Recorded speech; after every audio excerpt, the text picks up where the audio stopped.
Bendito seas, Padre, te agradezco por este privilegio, Señor, te agradezco por este honor que tú me brindas al compartir un día de reposo con tus hijitos, con tus hijitas, con todos aquellos que tú estás llamando, con este remanente de los últimos tiempos, para hacernos volver a las sendas antiguas.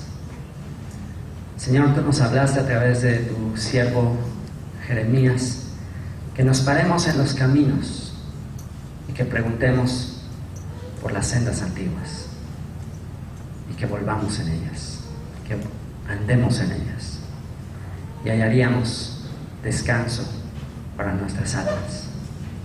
También nos dijiste a través de tu ungido, de nuestro Salvador, que viniésemos a ti, todos los que estamos cargados y trabajados, y tú nos harías descansar. Ayúdanos a aprender el yugo de tu siervo, un yugo que es fácil, una carga que es ligera. Líbranos de todas las cargas que han sido puestas sobre nuestros hombros, cargas de hombres, doctrinas de hombres, tradiciones de hombres, filosofías, huecas sutilezas, conforme a los rudimentos de este mundo, y no según Mashiach, no según nuestro Mesías, no según Yeshua de Nazaret. Ayúdanos a que Él sea nuestro maestro el día de hoy. Ayúdanos a que Él sea nuestro buen pastor el día de hoy. Señor, que todos aquí seamos discípulos, que todos aquí seamos estudiantes, que ni yo ni nadie estemos por encima del otro, Señor. Que todos volvamos a ser como niños recién nacidos, anhelando tu leche espiritual no adulterada, para que por ella crezcamos para salvación. Señor, tenemos sed, tenemos hambre de ti. Nuestra carne te anhela en tierra seca y árida, donde no hay aguas. Señor, mejor es tu misericordia que la vida. Mejor es un día en tu presencia que 1000 fuera de ella. Una cosa te demandamos, Señor, y esta buscaremos: estar todos los días en tu templo, en tu casa, para contemplar tu hermosura.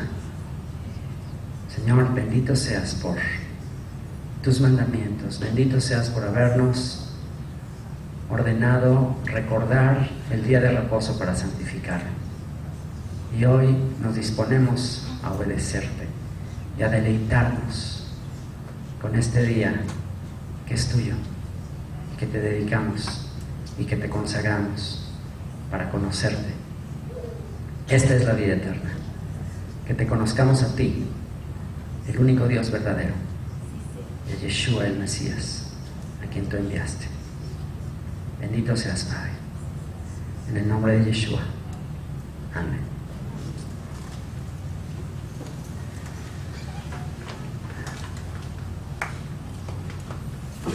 Primera carta de Juan. Si tú tuvieras oportunidad de pasar un tiempo con uno de los discípulos, ¿con cuál de ellos te gustaría pasar un tiempo? ¿De quién de ellos te gustaría aprender? ¿A quién te gustaría preguntarle? De los 12 discípulos, bueno, incluso considerando a Judas, Yo creo a mí sí no sé ustedes, a mí sí me interesaría platicar con Judas. A mí sí me interesa preguntarle, a ver, ¿qué pasó? ¿Por qué hiciste eso? A mí sí me gustaría. Pero bueno, incluso considerando al que hay un debate ahí acerca de quién ocupará el puesto de Judas, porque ahí en el libro de los Hechos dicen que echaron suertes para ver quién iba a ocupar su posición, ¿se acuerdan? Y la suerte cayó sobre un discípulo llamado Matías, de quien ya después ya no se supo realmente qué pasó con él. Y es debido a eso que algunos dicen que se adelantaron en echar suertes, que debieron haber buscado al Espíritu Santo, debieron haber esperado al que Dios tenía bajo la manga, que Dios tenía un as bajo la manga y que Dios ya tenía previsto el que ocuparía el lugar de Judas. ¿Y quién creen que sería ese as bajo la manga que tenía el Señor? El apóstol Pablo. Entonces, ¿ustedes qué piensan? ¿Será Matías el que ocupe la 12ª posición? Porque cuando le preguntaron a Yeshua que cuál sería la recompensa por haberlo dejado todo por seguirle, él le dijo a sus discípulos que por haber hecho eso, estos 12 se sentarían para juzgar a las 12 tribus de Israel. Así que si Judas cayó y él ya no va a estar ahí, ¿quién ocupará esa silla? ¿Quién será el que juzgue a la 12ª tribu de Israel? Bueno, algunos dicen que Matías, otros dicen que el apóstol Pablo. Hagan sus apuestas, hoy no, en Shabbat no, pero y ya veremos cuando estemos ahí en su presencia quién será ese 12º. Yo tengo mi propia opinión, pero bueno, mi opinión no importa. Entonces, bueno, si tú tuvieras la oportunidad de pasar un tiempo con alguno de estos 12, ¿con quién te gustaría pasar un tiempo? Piensa. No se te ocurre pensar que si la Escritura hace una mención específica de uno de los 12, hace una mención específica de un apóstol que dice que este es aquel a quien Jesús amaba, este es aquel a quien Yeshua amaba. ¿No te gustaría pasar un tiempo con aquel de quien se hace esa distinción específica? Imagínate si en él Yeshua vio algo especial que le hizo encariñarse con él. No solo eso, dice que él se recostaba al pecho de Yeshua. Por eso en las obras de arte, estas famosas obras de la Santa Cena o la Última Cena, que ni es la Santa Cena ni es la Última Cena, no es la Santa Cena porque, pues bueno, eso es un término que está un poco extraño. No, la Santa Cena es la celebración de la Pascua judía, eso es lo que es. No es ni la Eucaristía ni la Santa Cena, es la Pascua judía, la celebración de la salida de Egipto con muchas implicaciones. Y tampoco es la Última Cena, porque está escrito que por 40 días después de resucitado estuvo comiendo y bebiendo con ellos. O sea que no fue la última, tuvo todavía muchas más. Así que, bueno, en esas obras de arte se ve ahí, y qué curioso que todos posaron para la pintura, ¿no? O sea, todos estaban así de ese lado. Y está ahí el discípulo amado, está ahí como recostado. Entonces, bueno, el artista, basado en lo que leyó, pues pintó su cuadro, su obra de arte de esa manera. ¿Y no te gustaría tener una plática con el discípulo amado, con el apóstol Juan? Que te platique cómo era, que te platique lo que palpó, lo que tocó con sus propias manos. ¿Te gustaría eso?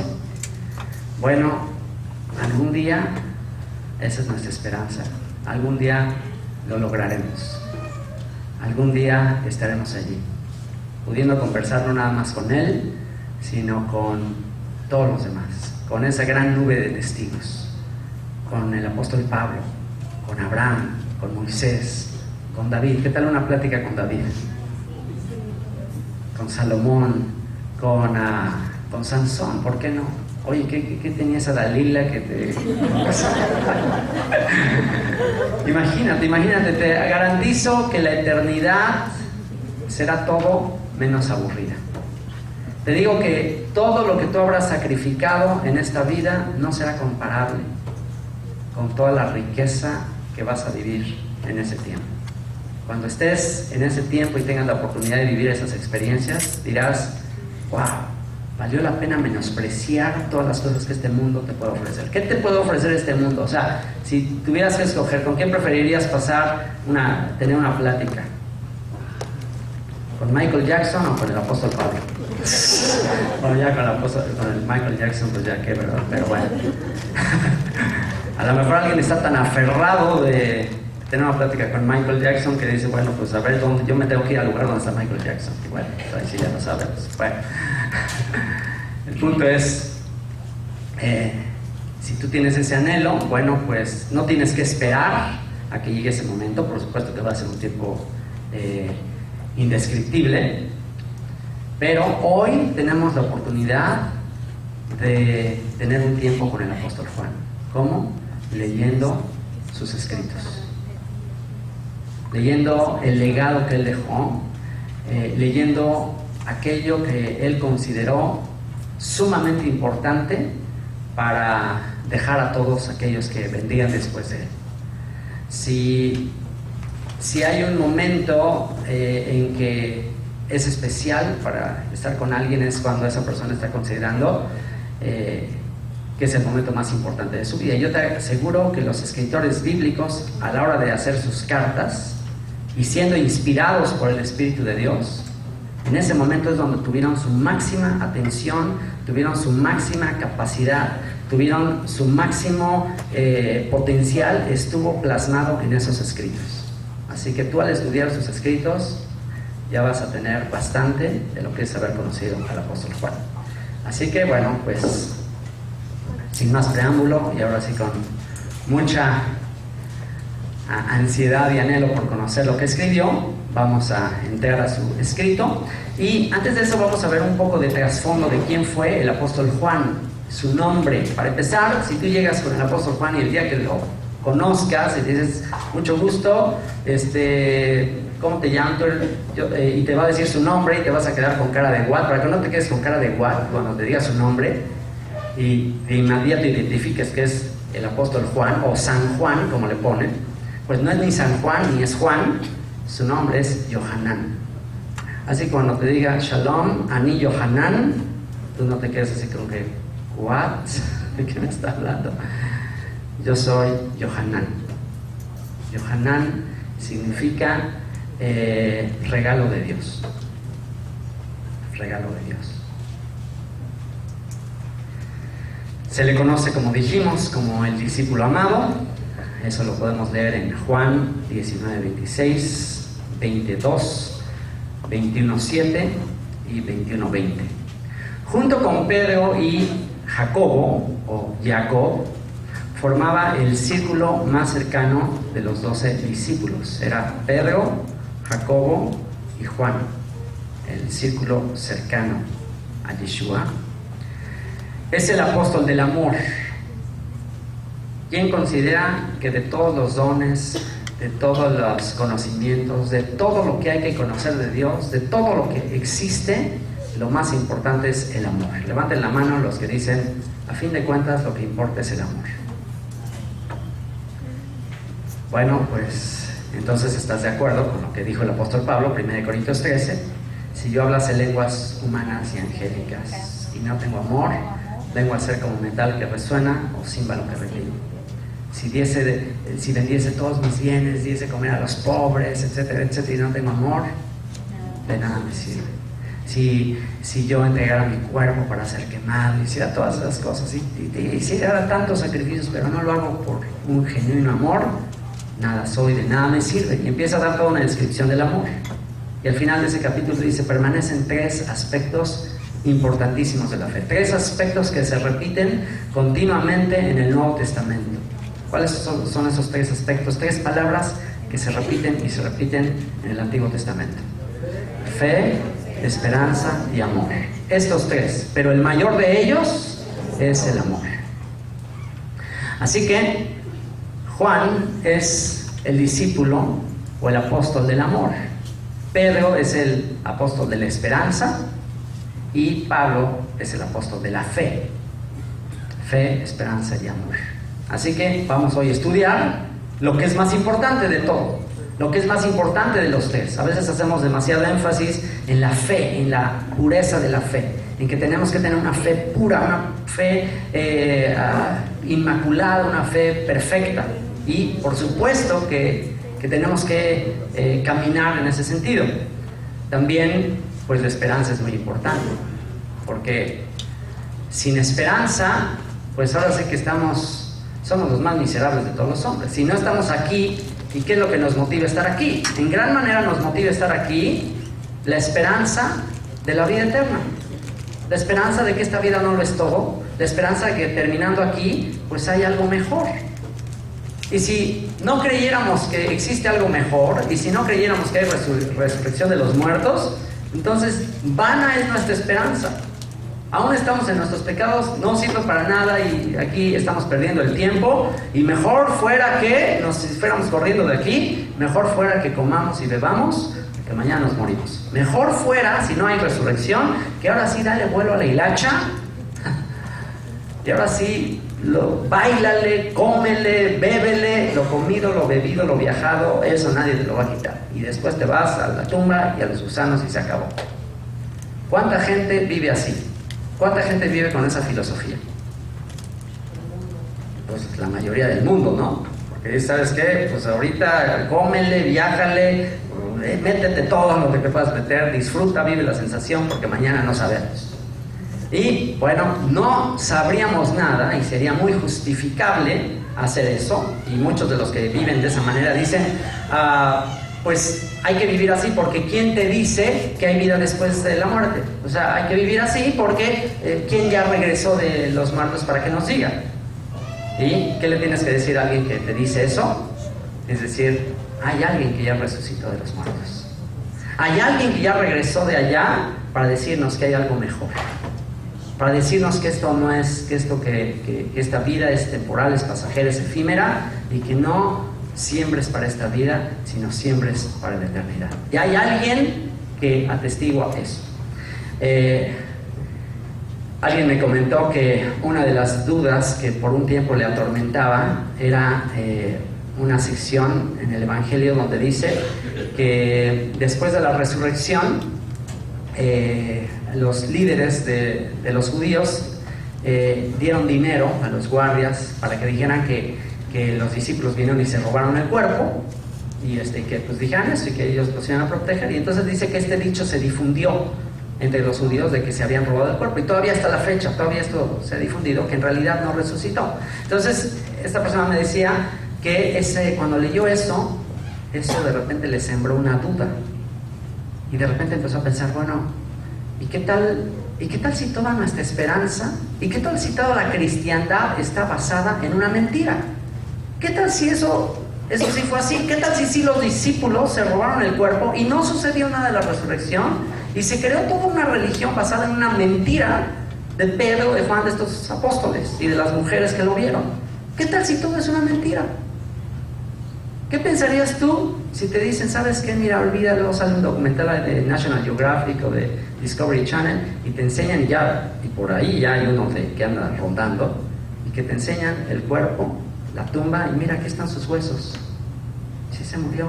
Mira, hasta tuvo hijos con María Magdalena. Mira, ¿han oído esas teorías que hay por ahí?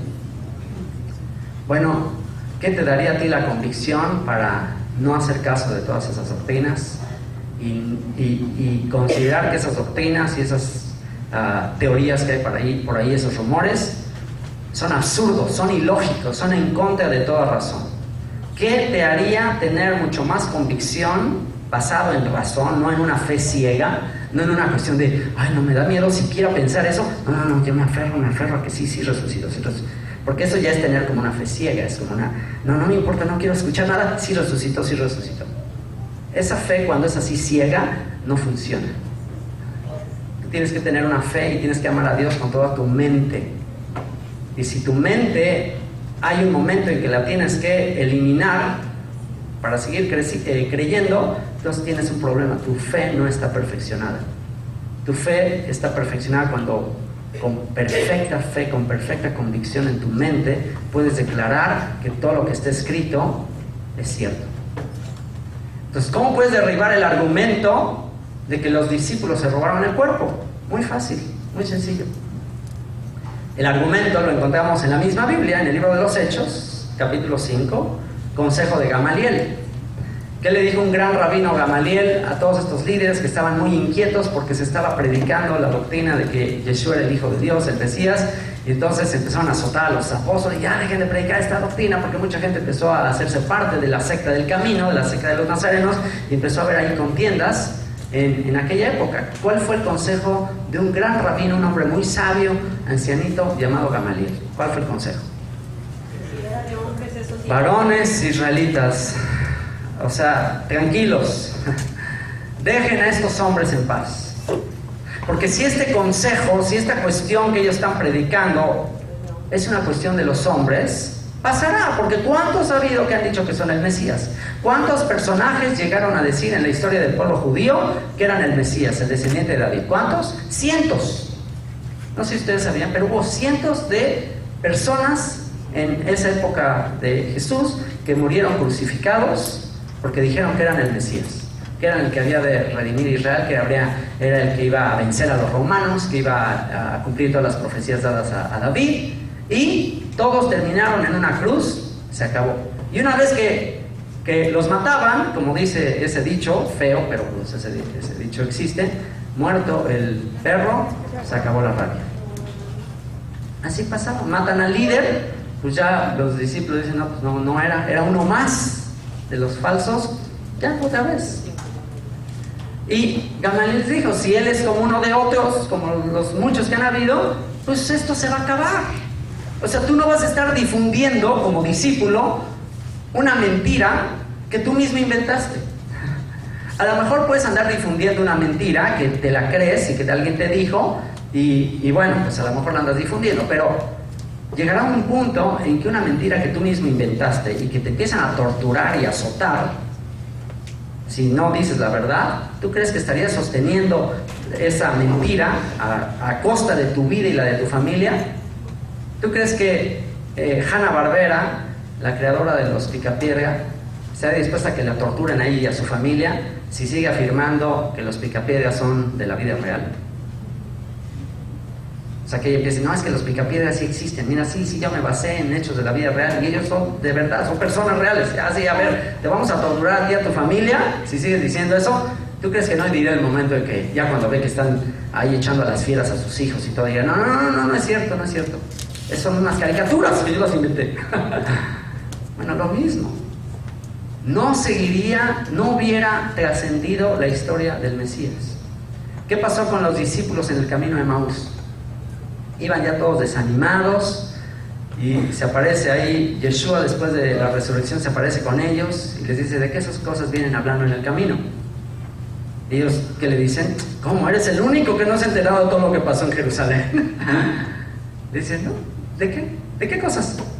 Pues de Yeshua Nazaret. Nosotros esperábamos que él era el Mesías. Nosotros esperábamos que él sería el que habría de redimir a Israel.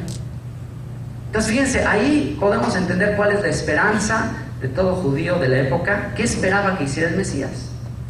No esperábamos que él redimiera a Israel, que nos rescatara, que nos librara del yugo de Roma, pero lo mataron.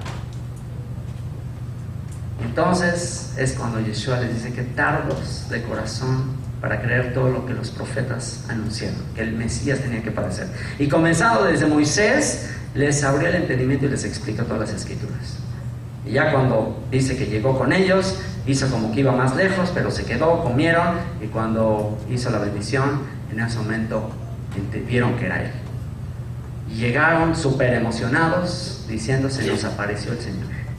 Y eso fue una explosión, esa fue la chispa que explotó. ¿Tú crees que un hombre como Pedro, que a la hora de la hora le negó 3 veces, ¿tú crees que hubiera seguido diciendo la mentira ya a la hora de la hora cuando lo van a matar? Y que de acuerdo a la tradición murió crucificado de cabeza. ¿Tú crees que iba a seguir soportando esa mentira con lo que conocemos de Pedro? Por supuesto que no. A 2000 años de historia, la cristiandad se ha convertido, aún con sus distorsiones y teléfonos descompuestos, estamos hablando que es la fe de 2.000 millones de habitantes del planeta Tierra. La doctrina de un carpintero de Galilea, de una región allá en lo más lejano, lo más recóndito de la tierra, ese personaje ahí que no salió ni de su territorio, viviendo en todas esas villas y esos pueblitos, se convirtió sus enseñanzas, su influencia en la fe de 2.000 millones de personas, de lo que más ha influenciado al mundo entero. ¿Tú crees que eso fue inventado? ¿Eso es una cosa que inventaron los discípulos? Entonces, una vez que conoces estos hechos y piensas de manera lógica, entonces te das cuenta que tu fe es la más racional que puede existir. No existe fe más racional que la fe en el Mesías de Israel. Dijo David Ben Gurión, primer ministro de Israel, cuando se fundó una vez más el Estado de Israel, en 14 de mayo de 1948, dijo, cualquiera que conozca la historia de Israel y no crea en Dios, no es una persona realista.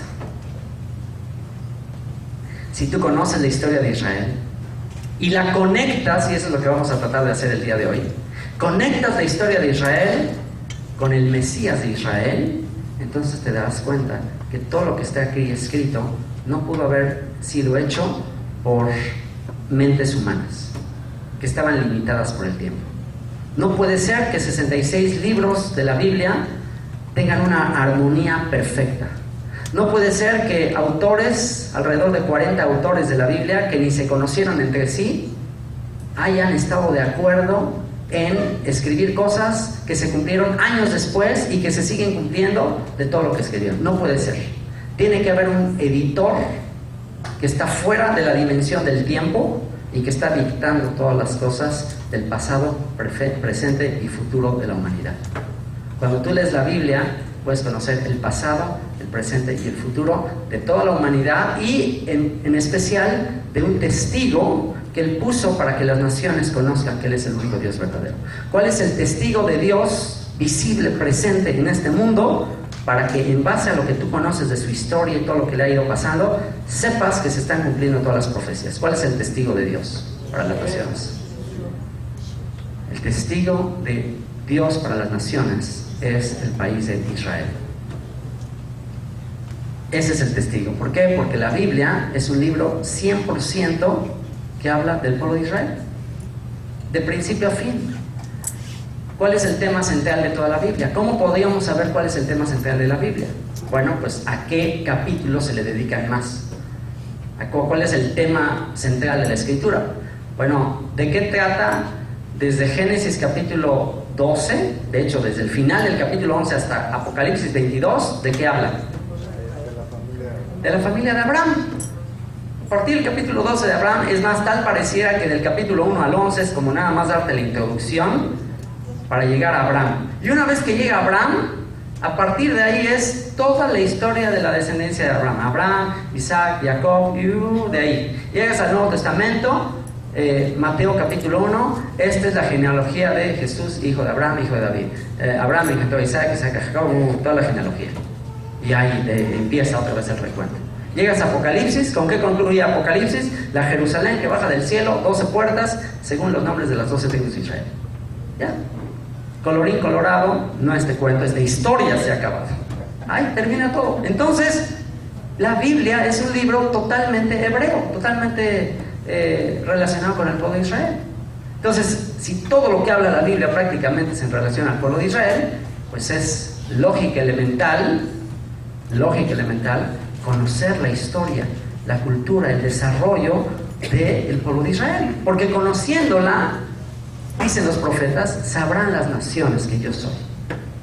Cuando conozcamos lo que Dios hizo, de hecho, el profeta Ezequiel, en el capítulo 38, que nos habla de la guerra de Gog y Magog, que es la tercera guerra mundial, que anuncia cómo se va a dar el contexto, los antecedentes de la tercera guerra mundial, y el profeta Zacarías anunció que la última guerra, la guerra que va a llevar a cabo el desenlace de la historia de la humanidad, será una guerra iniciada, y el pretexto de la guerra, ¿cuál creen que va a ser?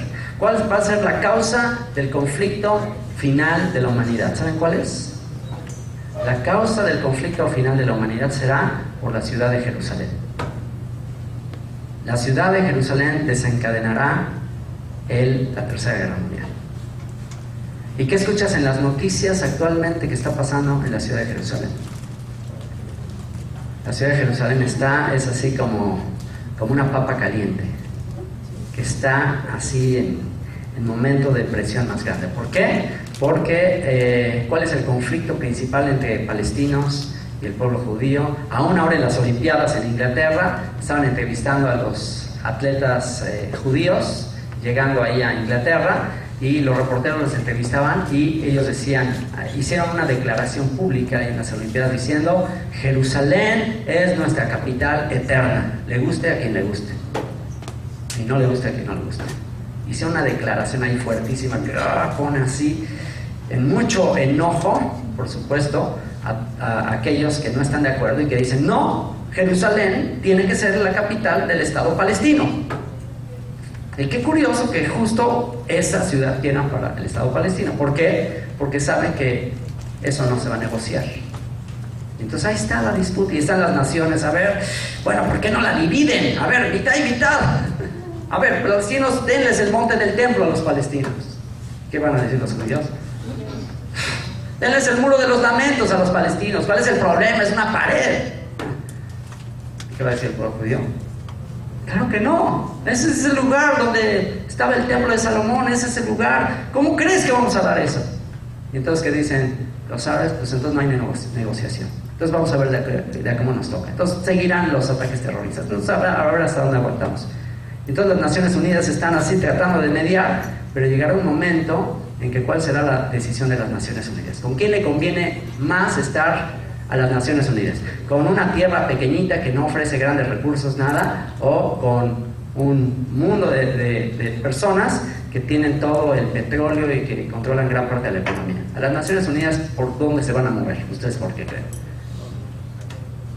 Y esta nación que está aquí del lado de la frontera, del otro lado, es una nación clave para el desenlace de la historia.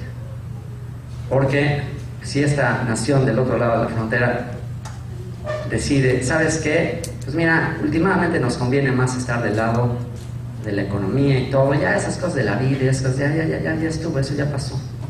¿Qué pasaría si hubiera un cambio en la política exterior de Estados Unidos con respecto a Israel? ¿Qué pasaría en ese momento? Ese sería precisamente el momento que están esperando para atacar a Israel. Así que vivimos tiempos claves en la historia de la humanidad. Así que podemos tener confianza en que vale la pena todo el tiempo que empleemos en la Escritura. Volviendo a los tres apóstoles, Pedro, el apóstol de la esperanza. Todo esto surgió por hablar de Pedro como el apóstol de la esperanza. Si no tenemos esa esperanza en el desenlace de la historia, pues entonces van a nuestra fe. Y Pablo, el apóstol de la fe, el que nos va a enseñar y definir exactamente cómo debe ser nuestra fe. Me gustaría leerles esta introducción que está aquí en mi Biblia y que tiene que ver con la relación que tenía el apóstol Juan con Jesús, con Yeshua, porque no nada más era su apóstol, no nada más era un discípulo suyo, sino que también era familiar suyo. Y chequen lo que dice esta introducción de mi Biblia. Dice: cuando era niño, Juan consideraba a Jesús, a Yeshua, y voy a estar usando indistintamente Jesús o Yeshua, es el mismo nombre. Yeshua es el nombre hebreo que significa salvación.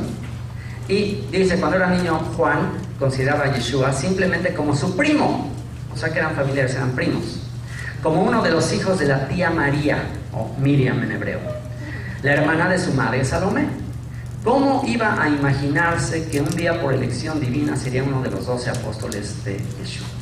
Imagínense ahí en esas villas, en los pueblos, a lo mejor de chiquitos jugaban ahí a las canicas y andaban jugando, eran primos. Y de repente, ya cuando son mayores, un día Yeshua le dice: a ver, primo, tú vas a ser mi discípulo. Y va a ser discípulo amado. Imagínense.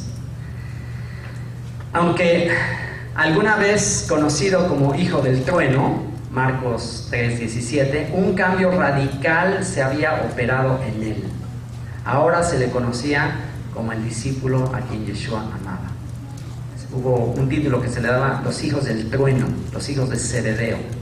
¿Por qué? Porque tenían un carácter muy fuerte, muy impulsivo. Ellos son los que dijeron cuando Yeshua entró a unas ciudades de samaritanos y no lo recibieron. ¿Se acuerdan qué fue lo que dijeron? Señor, ¿quieres que hagamos descender fuego del cielo y que los consuma a todos? O sea, eran personas de armas tomar. Pero Yeshua les dijo: ¿qué les pasa? O sea, yo no vine con ese espíritu. No vine a perder, no vine a quemar a todos. A veces somos así, ¿no? Como los hijos del trueno. A veces nos gustaría fulminar a todos aquellos que ya nos cayeron mal. Pero, qué bueno que el Señor es paciente y misericordioso. Y dice, aunque alguna vez conocido como hijo del trueno, un cambio radical se había operado en él. Ahora se le conocía como el discípulo a quien Jesús amaba. O sea que de ser una persona impulsiva, seguramente su temperamento cambió y lo reflejan sus escritos. De lo que más hablan sus escritos es del amor. Yo creo que ya llegó un momento en que ya se cansó y dijo: ¿sabes qué? Ya basta de ser tan impaciente y tan duro. Tengo ya que bajar. Algo que sucede con la edad, ¿no? Papás Ya llega una edad en que dices, ¿sabes qué? Mejor por las buenas. Y si pudiéramos seguir el ejemplo de nuestro Padre Celestial, ¿cuál es el énfasis y cuál es el trato más generalizado que vemos de Dios para su pueblo a través de las Escrituras? A través de las Escrituras, si leemos toda la historia de la Biblia, toda la historia del pueblo de Israel, ¿cuál podríamos decir que ha sido el énfasis de Dios al tratar con su pueblo? ¿Ha sido un énfasis de juicio, de darles durísimo? ¿O ha sido un énfasis de paciencia, misericordia, compasión? Sobre un pueblo duro de servir. En tu propia vida, ¿cuál ha sido la historia en tu vida? Una historia de paciencia, de compasión, para ver si eso nos guía al arrepentimiento. Así que él cambió radicalmente, y en esta carta no se menciona el nombre de Juan, pero son muchas las evidencias de que él es el autor. Juan había estado con Yeshua, lo había visto, oído y tocado, y había recibido la plenitud de su amor. Eso resulta evidente cuando se oyen las palabras las palabras que de su corazón paternal Juan les dirige a los que son del Mesías. Juan ama a los padres, a los jóvenes, a los niños queridos. Sin embargo, todavía se percibe un lejano rumor de trueno cuando Juan escribe acerca de los anticristos y de los engañadores. Ahí sí vuelve a tomar la espada, dice, cuidado con los anticristos, cuidado con los engañadores, cuidado con los mentirosos. Y a lo mejor tú y yo decimos, sí, cuidado con los mentirosos, cuidado con los engañadores, cuidado con los falsos discípulos. ¿Y qué crees? Esta primera carta de Juan va a ser un test para probar si tú eres un engañador, si tú eres un anticristo, si tú eres un falso discípulo o si eres un verdadero discípulo. ¿Quién viene el día de hoy listo para hacer un test para ver si es un verdadero o un falso discípulo? A ver, levanten la mano los que digan, bueno, a ver, quiero someterme a este test. Antes del test, te quiero hacer una pregunta. Si te hicieran un test así, en este momento, te dijeran, a ver, ¿tú crees que serías un verdadero discípulo? ¿Tú crees que realmente vives conforme a lo que está escrito? ¿O es muy probable que estés engañado, engañada, que estés en una doctrina falsa? ¿Tú qué piensas? ¿Tú crees que estás en la verdad, que es el énfasis también de estas cartas, o que muy probablemente has sido engañado o has sido engañada y estás en un error? ¿Qué piensas? No me digas, no me contestes. Quizás por lógica la mayoría pensamos, no, yo creo que, pues no digo que sea perfecto, tengo mis errorcitos, pero yo creo que sí voy por el buen camino, yo creo que sí estoy en la verdad. Mucha gente piensa eso. Bueno, vamos a ver si al final de esta carta podemos decir lo mismo. El apóstol Juan te va a hacer un examen, a ver si realmente estás en la verdad. No sabemos cuándo escribió Juan esta primera carta, tal vez lo hizo entre los años 85 y 95, mientras se hallaba en Éfeso, antes de ser exiliado a la isla de Patmos, impulsado a escribir por el amor y por el trueno. Tenía que cuidar de que sus hijitos no fueran víctimas de un engaño que pudiera oscurecer su entendimiento si no les prevenía de la amenazante tormenta del gnosticismo, enseñanza que podía impedir que tuvieran comunión con él. 1 Juan 1:3. Así que, bueno, algunos otros aspectos de él: Justino Mártir, Ireneo, Clemente de Alejandría, Eusebio y Papías, entre otros, testifican sobre los últimos años de Yohanan y sus escritos. Quizás fue el último apóstol que quedó vivo y en su ancianidad estuvo en Éfeso supervisando comunidades. Y qué interesante que pues, sería el último que quedó vivo y que su énfasis fue el amor. Y fue el último que quedó, fue el último que permaneció. Interesante. Además del Evangelio que lleva su nombre, escribió 3 epístolas, de las cuales esta es la primera, y el Apocalipsis desde la isla de Patmos. Su mensaje fue dirigido a ambas casas de Israel, a la casa de Israel, a las 10 tribus del norte, a quienes identifica como hermanas en su segunda carta. En su segunda carta habla de las hermanas, la hermana elegida, la señora, etcétera, etcétera.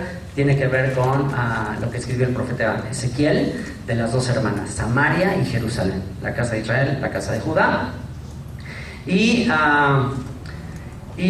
también a la casa de Israel le advierte acerca de la falsedad de la filosofía griega y el abandono de la Torá. O sea, esta es una carta que, al enfocarse a la casa de Israel, le advierte la amenaza del engaño, de haberse apartado de los mandamientos de Dios. Y a la casa de Judá le exhorta a reconocer a Yeshua como el Mesías prometido. Es una carta definitiva para aclarar el más grande malentendido de la historia, que consistía en el rechazo por parte del cristianismo de la ley de Moisés y de Yeshua por parte del judaísmo. O sea que esta es una carta para equilibrar, balancear y traer a la verdad a ambas casas de Israel. Israel, uno de los más grandes errores entre los teólogos modernos, los maestros de Biblia, uno de los más grandes errores está en no entender que el pueblo de Israel no nada más es el pueblo judío. Comúnmente se piensa, tú pregúntale a cualquier persona, dile, oye, para ti, ¿quién es el pueblo de Israel? Y te vas a dar cuenta que la mayoría de las personas te dicen, bueno, el pueblo de Israel es pues, el país de Israel, la bandera, los judíos. Ese es el pueblo de Israel. Pero, ¿cuántas tribus hubo al pie del monte Sinaí cuando salieron de Egipto? ¿Cuántas tribus había? 12. De esas 12 tribus, ¿cuántos eran judíos? Una tribu. Entonces, ¿cómo se puede decir que el pueblo de Israel son los judíos? Eso es absurdo. El pueblo de Israel no son los judíos. Los judíos son una parte del pueblo de Israel. ¿Pero dónde está el resto de las tribus de Israel? Bueno, cuando se dividió el reino después de la época de Salomón, ¿se acuerdan la historia? Su hijo Roboam quiso mantener impuestos muy altos, le dijeron, ¿sabes qué? Bájanos los impuestos, no quiso hacerlo, y a raíz de eso se provocó una guerra civil interna y se separaron las dos tribus, se convirtieron en dos pueblos, en dos naciones. La casa del sur, con su capital en Jerusalén, el reino del norte, con su capital en Samaria. Y después el que gobernó a las 10 tribus, Jeroboam, con tal de mantener su independencia, su soberanía, decidió interrumpir los viajes a Jerusalén. Él fue el primero en prohibir judaizar. Fue el primero en decidir que ya no tenían que estar judaizando, ya no tenían que ir a Judá, ya no tenían que ir a Jerusalén, ya no tenían que seguir guardando esas fiestas, y él decidió hacer fiestas y cambiarlas de acuerdo a lo que se le ocurrió. Y poner sacerdotes y cambiar todas las cosas. Jeroboam fue el primero en hacerlo. ¿A quién ustedes creen que prefigura Jeroboam al ponerles becerros de oro ahí en su territorio, al cambiar las festividades? ¿A quién prefigura Jeroboam? ¿A quién anticipa Jeroboam? A Roma, que utilizó solo ciertos aspectos de la fe hebrea, pero otras cosas las cambió. ¿Para qué? Para crear su propia religión. Digo, ¿para qué sigo dependiendo de estos? Mejor hago mi propia religión. Mejor me divido de ellos. Así que en ese momento, la casa de Israel, ese es el título que se utiliza, la casa de Israel, se convierte en una nación separada, que en ocasiones incluso hubo guerra entre ambos. O sea, hubo guerras entre hermanos.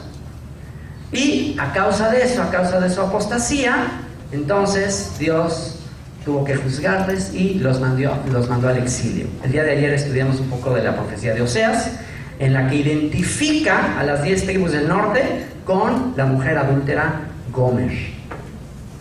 Y profetiza que, así como Gomer adulteró y fue infiel y le fue dada carta de divorcio, que así las 10 tribus serían expulsadas de la tierra, serían llevadas cautivas a otras naciones.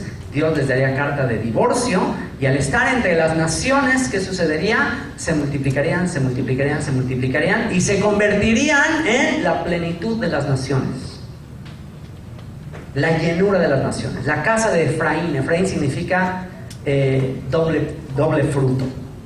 Eso, la división de las dos casas de Israel, la división de las 10 tribus, tenía un propósito de Dios: sembrar a la semilla, al espermatozoide de Abraham, sembrarlo en todas las naciones, llevar a la simiente de Abraham a todas las naciones, mezclarse con los pueblos, y una vez que la simiente de Abraham se sembrara con los pueblos, la simiente santa, entonces el Señor simplemente les iba a chiflar y los iba a llamar de vuelta. Así como el pastor que saca sus ovejas y se las lleva a los montes, y al final, al atardecer, cuando ya se las va a llevar al redil, ¿qué es lo que hace? Solo les silba y empiezan todas las ovejas a regresar. Ese era el plan de Dios con respecto a las 10 tribus de Israel. De manera que cuando viene el buen pastor dice: tengo otras ovejas que no son de este redil. a las cuales me es necesario ir a traer. Y entonces las traeré, y será un solo rebaño y un solo pastor. Y Yeshua le dijo a una mujer sirofenicia: yo solo he sido enviado a las ovejas perdidas de la casa de Israel. Así que si tú eres del Mesías, dijo el apóstol Pablo, ciertamente el linaje de Abraham sois y herederos de la promesa. Así que si tú escuchaste el silbido del pastor y escuchaste su voz y le estás siguiendo, ese es el indicativo de que tú eres simiente de Abraham. Tú eres parte de las tribus que se perdieron y que el Señor en los últimos tiempos llamaría de vuelta. ¿Para qué? Para que cuando empiecen a regresar, como el hijo pródigo, ¿qué tienen que hacer con respecto a la casa de Judá? Que es el que se quedó en casa. Y que vean llegando una multitud de gente de todas tribus, naciones y lenguas, así con sus tzitzit, y acá con sus shofars y bandera de Israel, y vean así gente de todas las naciones, y chinos, guatemaltecos, mexicanos, etcétera, y de repente los judíos ven a toda esta multitud de gente acá con todo el atuendo hebreo. ¿Qué crees que van a decir? ¿Y estos quiénes son? ¿Y qué dirá Jerusalén según el profeta Isaías? ¿Y estos quiénes son? ¿Quién me los engendró? ¿De dónde salieron estos? Y ese es el misterio que entendió Pablo. Pablo entendió que los gentiles eran coherederos y miembros del mismo cuerpo. Pablo entendió que las naciones, los gentiles que estaban viniendo al Mesías, eran los exiliados, los dispersos, los expatriados de las tribus de Israel. Y eso también lo entendió el apóstol Pedro. Si no, lee su primera carta, capítulo 1, versículo 1. Y eso también lo entendió Jacobo, y Santiago también lo entendió, a las 12 tribus en la dispersión. Y eso también lo entendió Jacobo en su concilio de Jerusalén, Hechos capítulo 15. Por eso dijeron: ¿sabes qué? No le pongamos estorbo a estos que se están acercando, nada más que se abstengan de idolatría, de fornicación, de sangre, de ahogado, porque no les pongamos estorbo. ¿Por qué? Porque escrito está que en los posteros tiempos el Señor levantará el tabernáculo caído de David. Entonces estos gentiles que están viniendo por multitudes son la casa de Israel. Gomer, la mujer adúltera, que está volviendo. ¿Por qué? Porque el esposo ya dio su vida por ella. El esposo ya le sedujo. El esposo ya le trajo de vuelta. Así que esta carta nos va a balancear, nos va a purificar, nos va a limpiar, tanto a los que vienen de un contexto de entre las naciones, como a la casa de Judá. ¿Qué le hace falta a la casa de Israel, que ahora dicen ser parte del pueblo de Dios? ¿Qué le falta a todos aquellos que dicen ser parte del Dios de Abraham, de Isaac y Jacob, en lo que se conoce como la cristiandad? 2,000 millones de cristianos. ¿Qué les hace falta? Les hace falta pasar el test de Primera de Juan. ¿Y qué le hace falta a alrededor de 17 millones de judíos? ¿Qué les hace falta? Pasar este test también. Así que, ya sea que vengamos de entre los judíos o de entre los gentiles, ¿está listo para el examen? A ver, saquen una hoja, pongan su nombre y vamos a hacer el examen.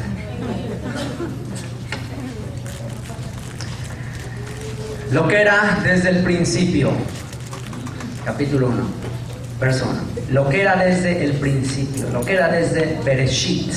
Bereshit es el primer libro de la Biblia, Génesis. Lo que era desde Génesis, desde el origen, lo que hemos oído, lo que hemos visto con nuestros ojos, lo que hemos contemplado y palpado nuestras manos tocante al verbo de vida. Y aquí comienza diciendo lo que era desde el principio. Y es muy interesante la frase en hebreo, como inicia la Biblia. ¿Se acuerdan cómo empieza la Biblia? En el principio creó Dios los cielos y la tierra. Así que el apóstol Juan se remonta al principio, se remonta a ese primer versículo, incluso no nada más ese primer versículo, se remonta a más atrás de Génesis 1:1. El apóstol Juan se va más atrás. En su Evangelio, capítulo 1, versículo 1, Evangelio de Juan, dice: en el principio era el verbo, y el verbo era con Dios, y el verbo era Dios. Este era en el principio con Dios. Todas las cosas por Él fueron hechas, y sin Él nada de lo que ha sido hecho fue hecho. En Él estaba la vida, y la vida era la luz de los hombres. La luz en las tinieblas resplandece, y las tinieblas no prevalecieron contra ella. Así que Juan se remonta más allá, lo que era desde el principio. En el principio creó Dios los cielos y la tierra. Cuando tú lees esa misma frase en hebreo es interesante porque dice Bereshit bara Elohim. Bereshit es en el principio, bara creó Elohim, Dios, y después dice et hashamayim ve et haaretz, y utiliza et hashamayim. Et, este prefijo, esto que se pone et, que es dos letritas en hebreo, la letra Aleph y luego la letra Taf, que equivaldrían en nuestro alfabeto a la A y a la Z. Entonces dice, en el principio creó Dios, y luego dice Aleph Taf o AZ, los cielos y la tierra. Y esa et se usa en el hebreo. Sería muy complicado explicarles, porque yo me pasé 6 meses con una maestra de hebreo que por más que yo le preguntaba en Israel qué significa et, o sea, por qué se le tiene que poner a las palabras Aleph Tav en ciertos momentos, y por más que me lo explicó, todavía hasta la fecha sigo sin entenderlo plenamente. Porque et, y me dice, bueno, es que cuando te estás refiriendo a algo específicamente dices et, o sea, et como esto. Cuando no, bueno, pues es como más abierto y no necesitas esas 2 letras. Pero a ciencia cierta es una cuestión gramatical del hebreo que es muy compleja de entender. Lo interesante es que dice que es la A y la Z, o en griego, alfa y omega, que está en Apocalipsis. Yo soy el alfa y el omega. Entonces, en el principio creó Dios, Aleph Tav, o alfa y omega, o A y Z, los cielos y la tierra. O sea, como que algo de Dios, que es el alfa y el omega, fue el que creó todas las cosas. Entonces, ahora empiezan a tener sentido muchas cosas del Nuevo Testamento. Entonces, aquí nos habla el apóstol Juan lo que era desde el principio, lo que hemos oído, lo que hemos visto con nuestros ojos. Ahora, tenemos que seguir una regla de interpretación básica para poder no torcer las escrituras. ¿Qué es básico para no torcer las escrituras? Tú no puedes interpretar, yo no puedo interpretar los textos sagrados desde mi perspectiva del siglo XXI occidental. ¿Cuál es una regla básica de interpretación? Tienes que ponerte en las sandalias de cada uno de los escritores. Tienes que ponerte en su lugar, tratar de imaginarte cuando ellos están escribiendo, en qué están pensando, o sea, de qué están hablando. Tienes que tratar de interpretar cada palabra como según lo que investigues que el apóstol Juan estaba pensando en ese momento, y no como tú te imagines. Si aquí el apóstol Juan dice lo que era desde el principio, y cuando él menciona lo que era desde Bereshit, desde el principio, tú ya inmediatamente sabes que él se está refiriendo al libro de Génesis, al libro de la creación, porque estamos hablando de alguien instruido en las escrituras. Estamos hablando de un judío que conoce las Sagradas Escrituras, que conoce el texto del Antiguo Testamento. Así que va a utilizar palabras claves que, para saber a qué se está refiriendo, tienes que conocer los antecedentes. Así que lo que era desde el principio, desde el origen, desde Génesis, lo que hemos oído. ¿Y quiénes serán hemos? Al utilizar el verbo en plural, así como de nosotros, ¿a quién se estará refiriendo? Al pueblo de Israel. ¿Quiénes son los que recibieron Génesis? ¿Quiénes son los que recibieron todos estos escritos? El pueblo de Israel. Lo que era desde el principio, lo que hemos oído, lo que hemos visto con nuestros ojos, lo que hemos contemplado. Y esta palabra contemplado está muy interesante. Por aquí tengo un léxico del griego, y esta palabra, lo que hemos contemplado, ahorita se las digo en griego cuál es la palabra del léxico Strong's número G2300. Ustedes después lo pueden corroborar. Strong's G2300 es la palabra contemplado, y es la palabra teaomai.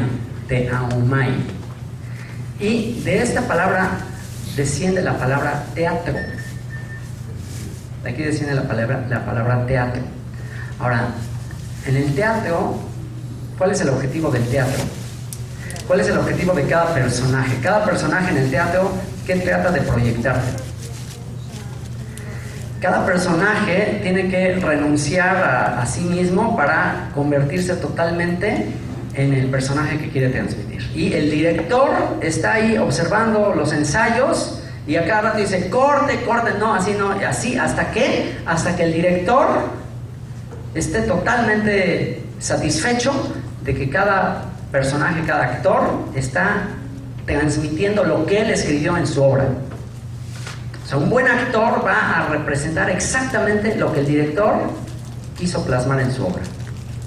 De manera que, en este caso, el verbo de vida, lo que hemos contemplado y palpado en nuestras manos tocante al verbo de vida, la palabra de vida, ¿cuál era su función? Su función era ser como una especie de actor de un teatro que tenía que plasmar perfectamente lo que el director de la obra quería manifestar. ¿Quién es el director de la obra? El Padre Celestial. El verbo de vida, su palabra, la emanación de sí, que tenía que, su obra maestra, ¿cuál tenía que ser?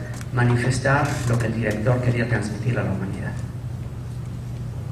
El verbo de vida, ahí está la palabra clave. ¿Qué era lo que el Padre quería transmitir a la humanidad? ¿Qué era lo que quería transmitir? Vida. ¿Quién es quien manifestó esa vida de Dios? ¿Quién es quien manifestó todos los atributos de Él? El verbo de vida. Así que cuando tú ves la actuación del Mesías, cuando tú ves todo lo que fue su vida, sus palabras, sus obras, y lo ves muriendo en una cruz, es el momento ¿para qué? Para ponerte de pie y darle un aplauso. ¿Y por qué no nos ponemos de pie? Y sirve que se despejan un poquito. Una vez que tú ves desde su niñez todo el desarrollo de su vida, y llega el momento en que lo ves en la cruz y termina diciendo, Padre, perdónalos porque no saben lo que hacen. Y dice, consumado es, en tus manos encomiendo mi espíritu. Y habiendo dicho eso, expiró. En ese momento, ¿para qué es? Para que toda la humanidad entera y los seres creados y lo que está debajo y lo que está arriba, toda la creación se ponga de pie y le aplaude. ¿A quién? Al director de la obra, diciendo, wow, qué manera de plasmar la vida, qué manera de plasmar lo que es la verdadera vida. El que quiere salvar la vida la perderá, pero el que pierde la vida la ganará. Ese es el ejemplo más grande. Tomamos asiento.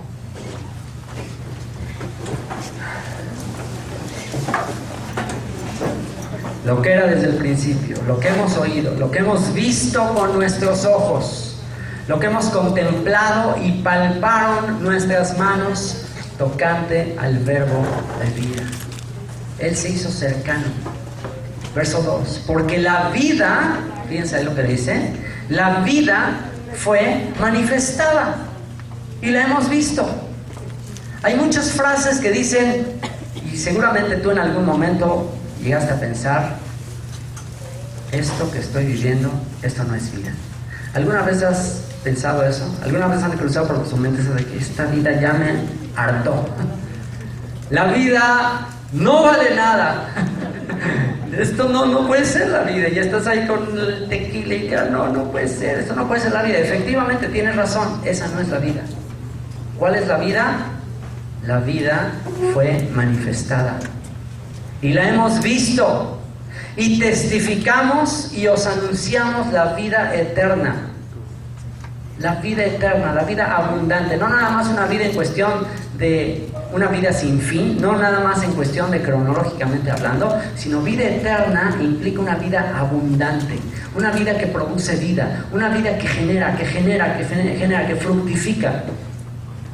Porque la vida fue manifestada y la hemos visto y testificamos y nos anunciamos la vida eterna, la vida abundante, la vida que da, la vida que sigue, que continúa, la cual estaba con el Padre y se nos manifestó. Esta vida estaba con el Padre. Siempre estuvo con el Padre. Y llegó un momento en que se manifestó.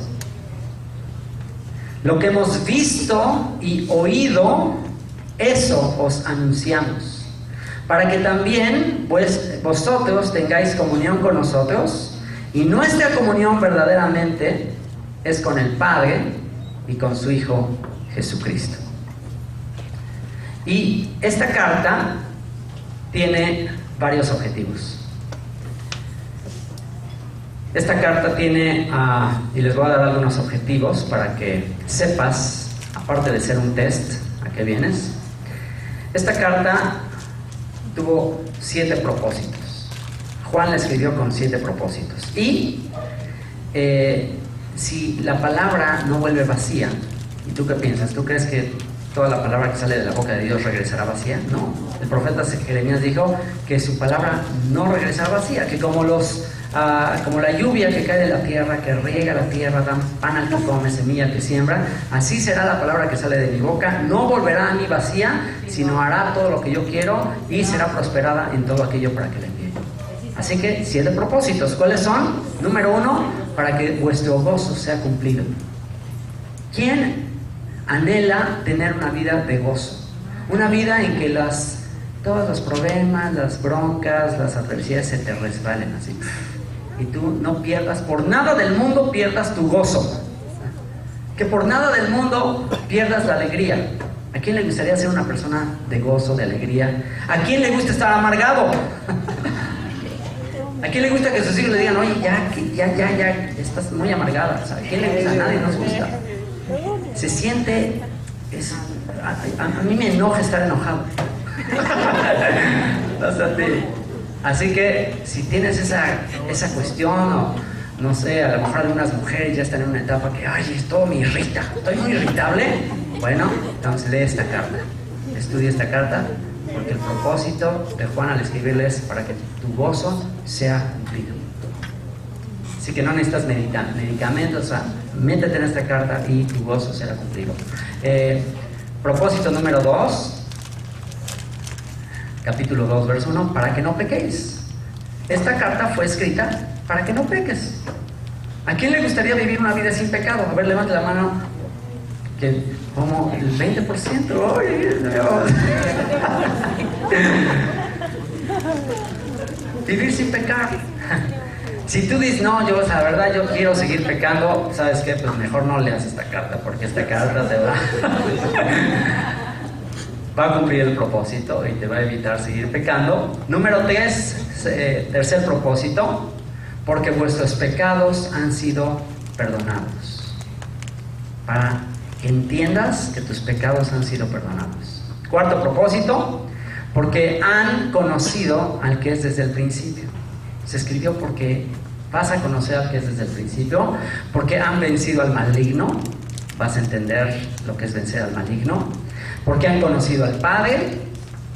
Y número 7, porque son fuertes y la palabra del Señor permanece con ustedes. 7 propósitos, para que vuestro gozo sea cumplido, para que no pequéis, porque vuestros pecados han sido perdonados, porque han conocido al que es desde el principio, porque han vencido al maligno, porque han conocido al Padre, y porque son fuertes y la palabra del Señor permanece con ustedes.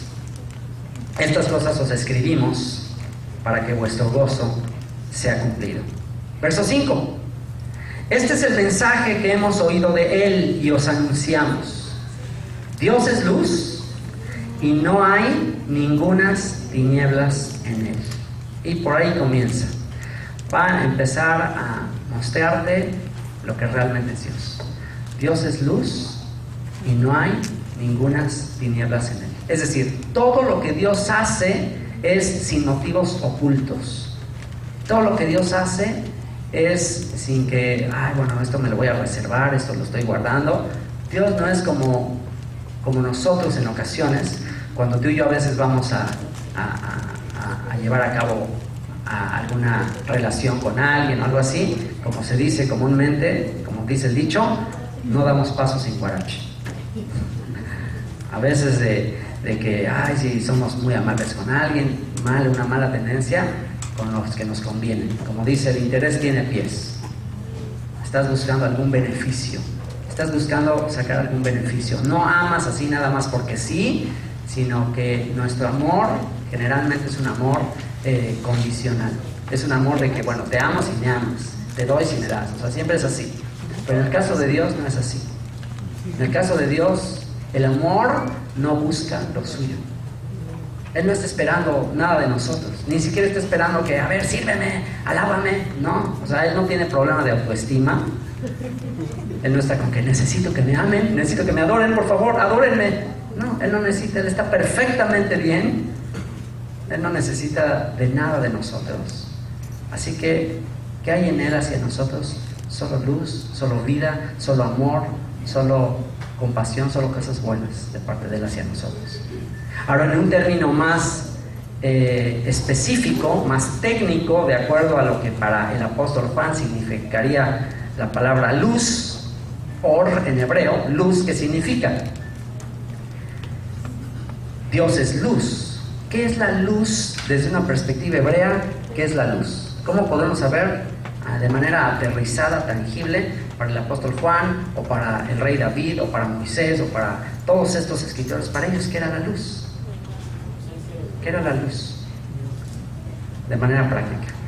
Luz, dijo el rey David, lámpara es a mis pies tu camino, tu palabra, y lumbrera a mi camino. Porque el mandamiento es lámpara.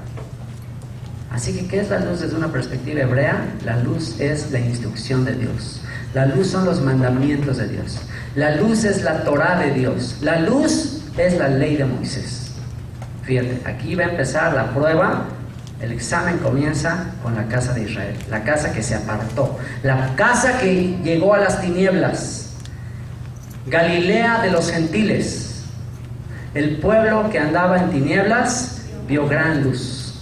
Los que moraban en tierra de sombra de muerte, luz resplandeció sobre ellos. ¿Por qué dice Galilea de los gentiles que andaba en tinieblas? ¿Por qué? Porque todo ese territorio de Galilea de los gentiles, Jeroboam prohibió que se siguiera estudiando la Torah. Y una vez que se dice, ¿sabes qué? Ya la Torah no, la ley de Moisés no, eso ya no. Eso ya pasó. ¿Qué pasa en ese momento? Apagas la luz. Ya no hay luz. Entonces, si ya la escritura no, si los dichos de Dios que son eternos, eso ya no me va a alumbrar, ¿con qué alumbrará el joven su camino? Si me apagan la luz, si me dicen que la ley de Moisés, eso ya expiró, ¿ahora con qué voy a alumbrar? Ahora sí estoy en tinieblas. Galilea de los gentiles renunció, votó la Torá, votó la herencia, y entonces se quedó en tinieblas. Y por eso dice, el pueblo que andaba en tinieblas. ¿Dónde era donde estaba un poco más de luz? Por lo menos en Judea, en Jerusalén. Ahí tenían la Torá, ahí se enseñaba en las sinagogas en Jerusalén del templo. Ahí estaba toda la difusión de la Torá. ¿Cuál fue el problema? Ahí el problema no fue la Torá. Ahí el problema fue que tenían Torá y no hicieron la Torá. Manipularon y explicaron y interpretaron y le añadieron y le quitaron a la Torá. El problema de acá fue que simplemente la rechazaron. Acá, en un sentido, la modificaron. Así que el Señor tiene que venir al pueblo que moraba en tinieblas. Ahora, 2700 años después del exilio de las 10 tribus del norte, la casa de Israel, las 10 tribus del norte, vinieron los asirios, se las llevaron al destierro, y a 2700 años de distancia, ¿dónde están las 10 tribus de Israel? ¿Ustedes dónde creen que están? En todas las naciones, sembradas en todas las naciones. Aquí están las 10 tribus de Israel. La pregunta es, y podemos tener una certeza más específica de acuerdo a la profecía de Oseas, ¿dónde están las 10 tribus de Israel? Dice la profecía de Oseas que cuando venga el Mesías, el león de la tribu de Judá, dice, rugirá y vendrán temblando los hijos, una referencia a las 10 tribus, vendrán temblando los hijos, ¿desde dónde? Desde Occidente. De manera que las 10 tribus fueron llevadas a Occidente. Las naciones occidentales, Europa, Estados Unidos principalmente, son naciones donde están mezcladas las 10 tribus de Israel. Y podríamos decir que Occidente, los países de Occidente son países que están caminando a la luz de la ley de Moisés, o están rechazando la ley de Moisés y le cambiaron la ley de Moisés y rechazan la ley de Moisés. La cristiandad, 2.000 millones de cristianos, ¿qué predican con respecto a la ley de Moisés? Que es una maldición, que es una esclavitud, que si sigues la ley has negado a Cristo. Aquí empieza el test para la cristiandad. Aquí empieza el test para 2,000 millones de cristianos, católicos, protestantes en todas sus denominaciones, cuando el apóstol Juan dice: Dios es luz, Dios es la Torá, Dios es su instrucción, Dios es su lámpara, y no hay tinieblas en él. No hay tinieblas, no hay ningunas tinieblas en él. Verso 6. Y aquí, prepárate para el test. Esta es la primera pregunta, la primera declaración que muchos hacen. De hecho, una de las declaraciones que alguien hace cuando te está, dicho de manera fuerte, una de las declaraciones que alguien te dice cuando te está mandando por el tubo, y qué curioso que estoy diciendo esto, ya está saliendo a algunas personas, es cuando alguien ya en una conversación dice: ¿sabes qué? Mira, ya, cambiemos de tema. Mira, yo estoy bien con Dios. ¿Has escuchado eso? Mira, yo estoy bien con Dios, yo nada más con Dios, yo no necesito ir a ningún lugar, yo no necesito eso que tú haces, a mí no me digas, yo tengo una relación personal con Dios y yo con Él estoy bien. ¿Has escuchado a gente así? Bueno, o a lo mejor tú mismo, o a lo mejor tú mismo dices: no, yo tengo comunión con Dios. Primera declaración, primer test. Si decimos que tenemos comunión con Él y andamos en tinieblas, mentimos y no practicamos la verdad. Primer test. Dices que tienes comunión con Él. ¿Cuánta gente dice: Señor, te amo, ay, tengo una intimidad con Él y yo tengo me siento, me da ganas de llorar? Tiene tanta intimidad, tanta comunión, pero ¿qué dice? Si decimos que tenemos comunión con Él y andamos en tinieblas, y si ya dijimos que la lámpara, que la luz es su Torá, es su instrucción, es la ley de Moisés, entonces ¿qué es andar en tinieblas? El que no tiene la ley de Moisés, eso es andar en tinieblas. Muchos vendrán en aquel día, dijo Yeshua, y me dirán: Señor, Señor, ¿no hicimos milagros en tu nombre? ¿Y echamos fuera demonios? ¿Hicimos muchas señales? No, dirán en aquel día. ¿Y qué les dirán? Nunca os conocí. Apartaos de mí, hacedores de maldad. Ahora que ya tenemos acceso al Stones, a la computación y tantas cosas, bueno, ahora puedes darle un clic con tu cursor a la palabra maldad para ver qué palabra está detrás en el griego, y vas a llegar a la palabra anomía. Maldad, anomía. La palabra ley en el Nuevo Testamento, en el griego, se traduce como nomos. Nomos, ley, en contra de la ley, anomos. Así que muchos llegarán en aquel día con Yeshua y le dirán: Señor, ¿no hicimos milagros, señales? ¿Echamos fuera demonios? ¿Y cuánto hay de eso en la cristiandad? ¿Cuánto énfasis en los milagros, en la prosperidad, en los demonios, en las señales? ¿Cuánto énfasis? Y Torah, instrucción, enseñanza, brilla, como dijo el profeta Amós, pero por su ausencia. ¿Y qué les dirá? Apartaos de mí, hacedores de anomía. Apártense de mí, en otras palabras, transgresores de la ley.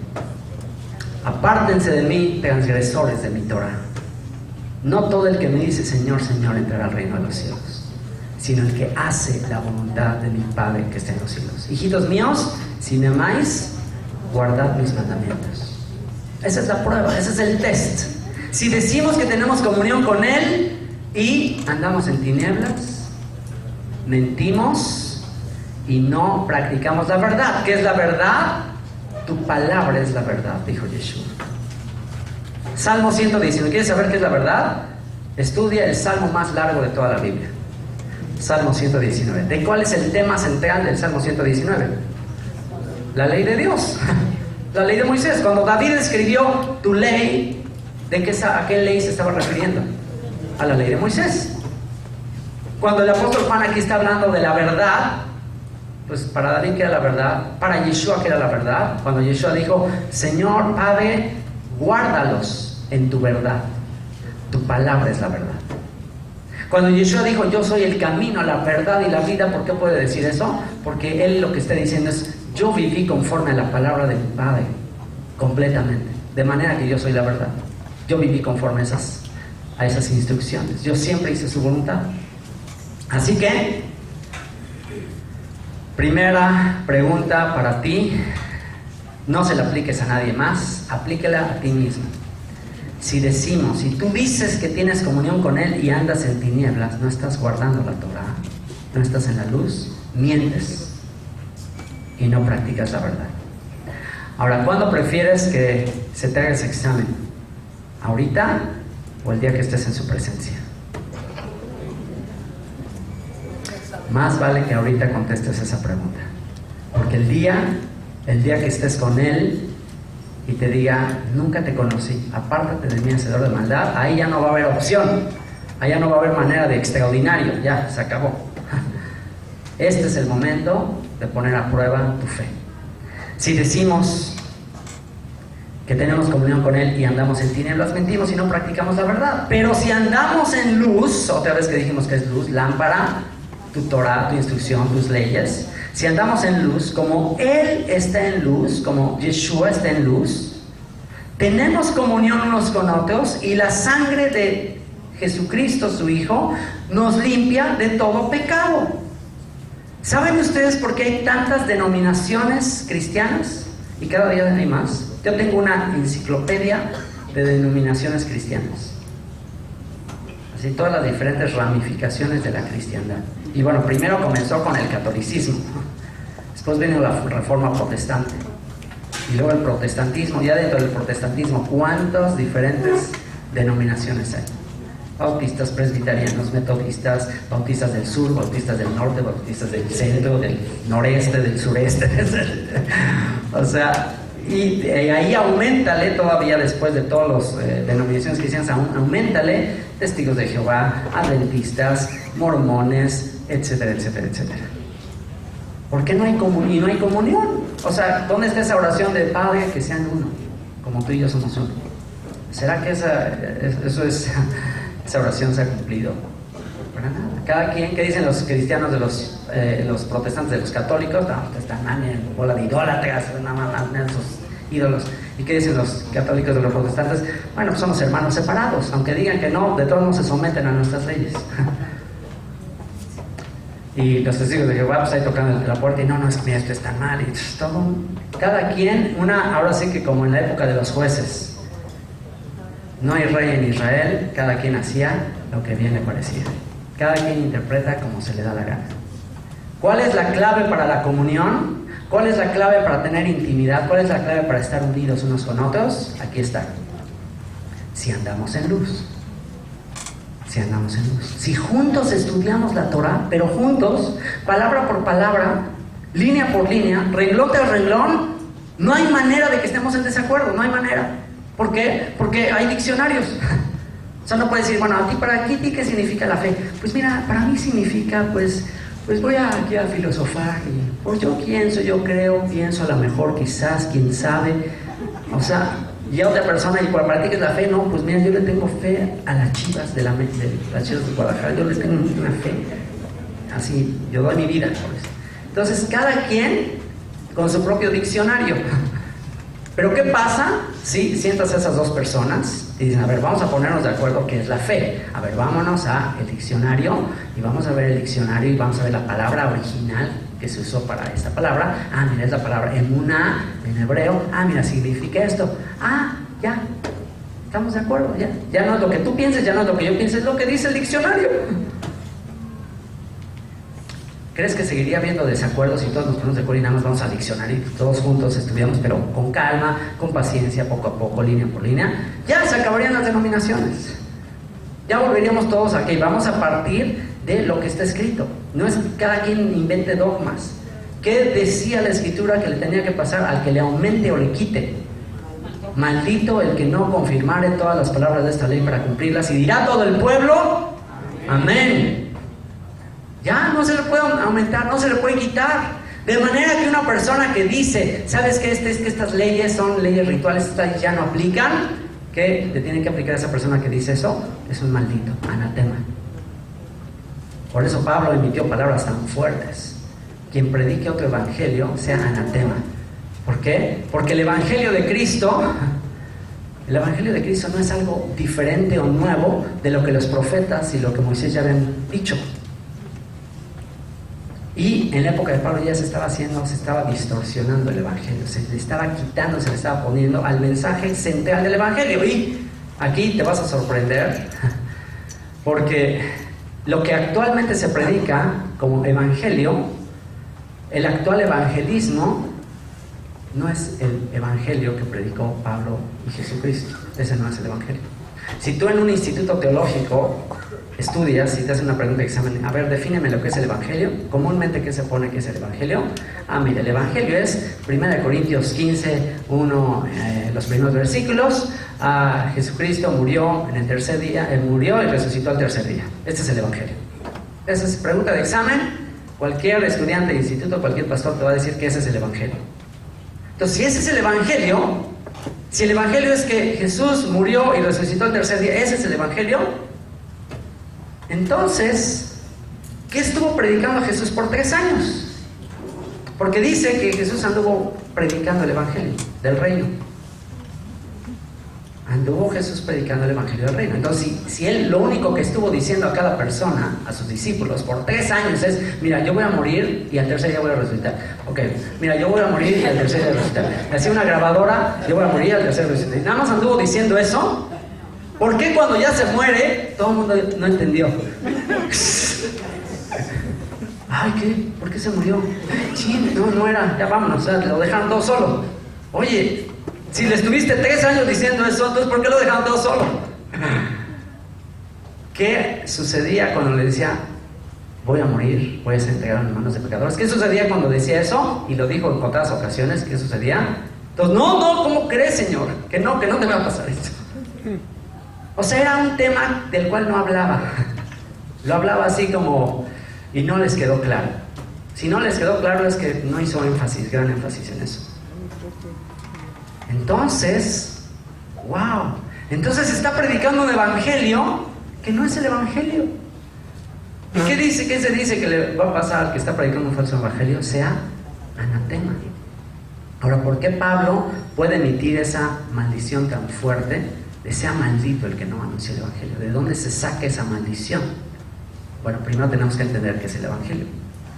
Primera de Pedro. El apóstol Pedro nos dice claramente qué es el evangelio. Y yo creo que antes de terminar el capítulo 1 tenemos que aclarar esto, un malentendido de hace siglos, porque si tú fuiste evangelizado y no conoces lo que es el evangelio, entonces estamos en serios problemas. Para empezar, Primera de Pedro nos define claramente, sin lugar más a dudas, qué es el evangelio.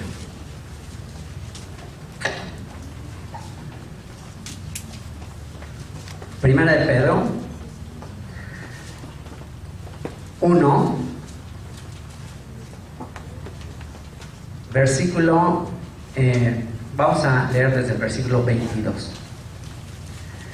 Dice: habiendo purificado vuestras almas por la obediencia a la verdad. Ok, verdad. Ya dijimos que es verdad. ¿Qué es verdad? David dijo que es verdad. Tu ley es la verdad. Yeshua dijo, tu palabra es la verdad. La ley de Moisés, la ley que Dios le dio, la ley de Moisés es la ley que Dios le dio a Moisés, que ni siquiera está bien traducida la palabra ley. Porque tú y yo escuchamos la palabra ley y ya nos suena como que ya no nos gusta tanto la palabra ley, pero es una mala traducción. No se debería traducir como ley, sino como instrucción. La palabra ley en hebreo es la palabra Torah, que significa instrucción, enseñanza, educación, doctrina. Eso es una mejor traducción. Habiendo purificado vuestras almas por la obediencia a la verdad, la instrucción, la palabra de Dios. ¿Qué le dijo a Pablo a Timoteo? Que tenía que escudriñar para fundamentarse en la verdad. ¿Qué tenía que estudiar? Las Sagradas Escrituras. Y en la época de Pablo, ¿cuáles eran las Sagradas Escrituras? No había Nuevo Testamento, no había Biblia, Nueva Versión Internacional, Reina Valera, no había todo eso. ¿Cuáles eran las Sagradas Escrituras que Timoteo conocía desde la niñez? El Antiguo Testamento. Eso era. Así que, habiendo purificado vuestras almas por la obediencia a la verdad, ¿te das cuenta qué es lo que purifica tu alma? La obediencia a la verdad, la obediencia a los mandamientos, la obediencia a las Escrituras, mediante el Espíritu. O sea, es el Espíritu el que pone en nosotros el querer como el hacer. O sea, no podíamos nosotros obedecer la ley. ¿Por qué? Porque somos carnales y la ley es espiritual. Pero, ¿cuál es la promesa del nuevo pacto? Que pondría su Espíritu en nosotros y escribiría sus leyes en nuestra mente y en nuestro corazón. Así que por eso podemos ser obedientes. Para el amor fraternal no fingido, amaos unos a otros entrañablemente de corazón puro, siendo renacidos, no de simiente corruptible, sino de incorruptible. ¿Por qué? Por la palabra de Dios que vive y permanece para siempre. Para el apóstol Pedro, ¿cuál era la palabra de Dios? Otra vez, la Torah, las Sagradas Escrituras, el Antiguo Testamento. Porque la palabra de Dios vive y permanece para siempre. Porque, y aquí cita un texto de Isaías capítulo 40, versículo 93, dice: porque toda carne es como hierba, y toda la gloria del hombre como flor de la hierba. La hierba se seca y la flor se cae, mas la palabra del Señor permanece para siempre. Y cita un texto de Isaías, y Isaías, cuando dice esto, toda carne es como hierba y toda la gloria del hombre como flor de la hierba se seca y la flor se cae, mas la palabra del Señor permanece para siempre. Cuando Isaías dice esto, ¿a qué palabra de Dios se está refiriendo Isaías? Que ahora, en el tiempo de los profetas, ¿cuál era lo que estaba escrito como la palabra de Dios? La ley de Moisés. Los profetas sí nada más tenían la ley de Moisés. Todavía ni siquiera estaba compilado el Antiguo Testamento. Eso lo hizo Esdras años después. Así que los profetas, cuando los profetas le decían al pueblo de Israel, vuelvan a la palabra de Dios, ¿a qué palabra se estaban refiriendo? A la ley de Moisés. Cuando los profetas decían, van a venir otras naciones, los van a llevar cautivos porque se abandonaron la roca, dejaron las instrucciones, ¿qué? ¿Estaban diciendo algo nuevo o simplemente estaban repitiendo lo que Moisés ya había dicho en Deuteronomio 8 acerca de todas las maldiciones que les vendrían si no obedecían la ley? Los profetas solo están repitiendo lo que Moisés ya dijo. Así que toda carne es como hierba y toda la gloria del hombre como flor de la hierba se seca y la flor se cae, mas la palabra del Señor permanece para siempre, la Torah. Y esta, escucha bien lo que dice aquí, y esta Torah, esta palabra, esta ley, estas instrucciones, esta es la palabra que por el Evangelio os ha sido anunciada. ¿Qué pasa si al Evangelio se le extrae la Torah? ¿Qué pasa si al Evangelio se le quita la ley de Moisés, la instrucción divina? ¿Qué pasa? Se convierte en un falso evangelio. Se convierte en leche diluida, tan diluida, que ya no es leche. Ya no nutre, ya no alimenta. Y por eso ves ahí todos, por eso dicen que hay gente tan carnal. ¿Por qué hay gente tan carnal? Porque ya no hay leche espiritual. Porque todo lo que se predica es motivación, es échale ganas y eres un campeón y vámonos y todo. Es puro rollo. Y ahí va la y otra vez la misma, ya me hace el mensajito, ya me saqué el mensajito. Y ya recibí a Cristo 10,000 veces, ya me paré 10,000 veces y mi vida no cambia. ¿Por qué mi vida no puede cambiar? Porque David dijo: la ley del Señor es perfecta, que convierte el alma. Solo la ley del Señor puede cambiar tu corazón, puede romper tu corazón, puede convertir tu corazón. Si no se te está predicando la ley, nunca tu corazón va a ser convertido. Seguirás en lo mismo siempre. ¿Cómo ven? Pasamos el test, vamos a concluir con el primer capítulo. Volvamos a 1 de Juan. ¿Quedó claro entonces por qué Pablo emite una palabra tan dura? El que predique otro evangelio sea anatema. ¿Por qué? Pablo lo único que está haciendo es citar Deuteronomio, que dice maldito todo aquel que no confirmare las palabras de esta ley para cumplirlas, y dirá todo el pueblo, amén. Pablo lo único que está haciendo es reiterando esa maldición que Moisés dijo. ¿Y qué estaba pasando en la época de los Gálatas? No es como la teología cristiana dice, que se le estaba tratando de hacer a los nuevos creyentes que cumplían la ley de Moisés. No, eso no era el problema de la carta de los Gálatas. El problema de la carta de los Gálatas es que estaban tratando de llevar a los discípulos nuevos en el Mesías a la observancia a leyes de los hombres, a interpretaciones rabínicas a la ley oral de los hombres. Ese era todo el problema de la carta de los Gálatas.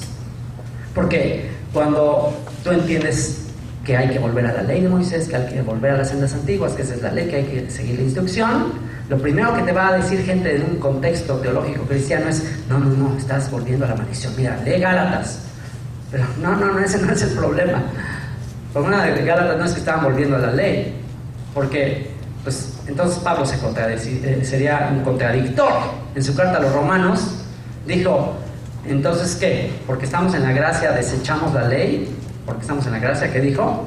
De ninguna manera, sino que confirmamos la ley. Entonces, ¿por qué Pablo aparentemente se contradice? ¿Por qué Pablo parece que a veces está diciendo, no serán los oidores de la ley los que serán justificados, sino los hacedores de la ley serán justificados?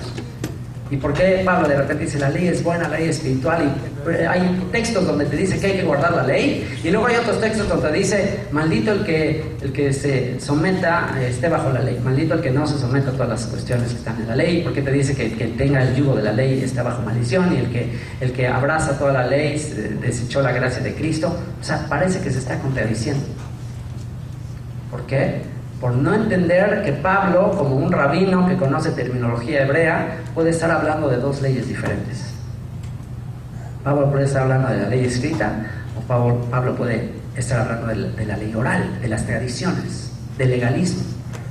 Entonces tú tienes que discernir, y esto solamente conociendo el contexto hebreo lo vas a conocer. Si no conoces el contexto hebreo, vas a torcer totalmente las palabras de Pablo, como el apóstol Pedro dijo.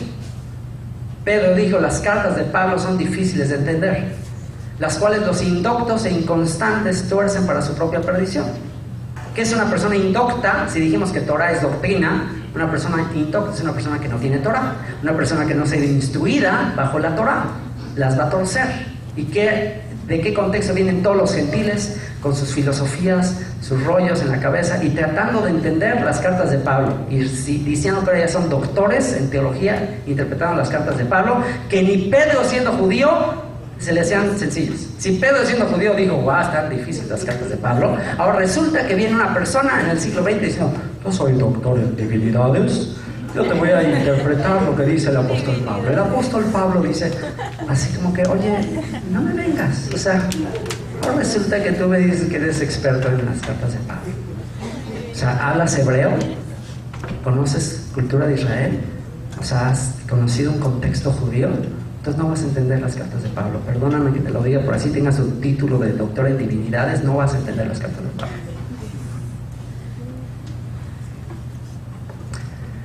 Así que, si decimos que tenemos comunión con Él y andamos en tinieblas, mentimos y no practicamos la verdad. Pero si andamos en luz como Él está en luz, tenemos comunión unos con otros. Y la sangre de Jesucristo, su Hijo, nos limpia de todo pecado. Ese es el secreto para que se acaben las denominaciones. El secreto para que se acaben las denominaciones es que se entienda que lo único que estamos tratando de restaurar es la única nación del pacto, la nación de Israel. Y todos los gentiles son invitados a injertarse a la nación de Israel. Y ya no hay más denominación. Ya no estoy yo tratando de crear una nueva denominación. Ya hay suficientes. Ya hay miles. ¿Qué es una denominación? Una pequeña nación. Cada líder está creando su propio movimiento.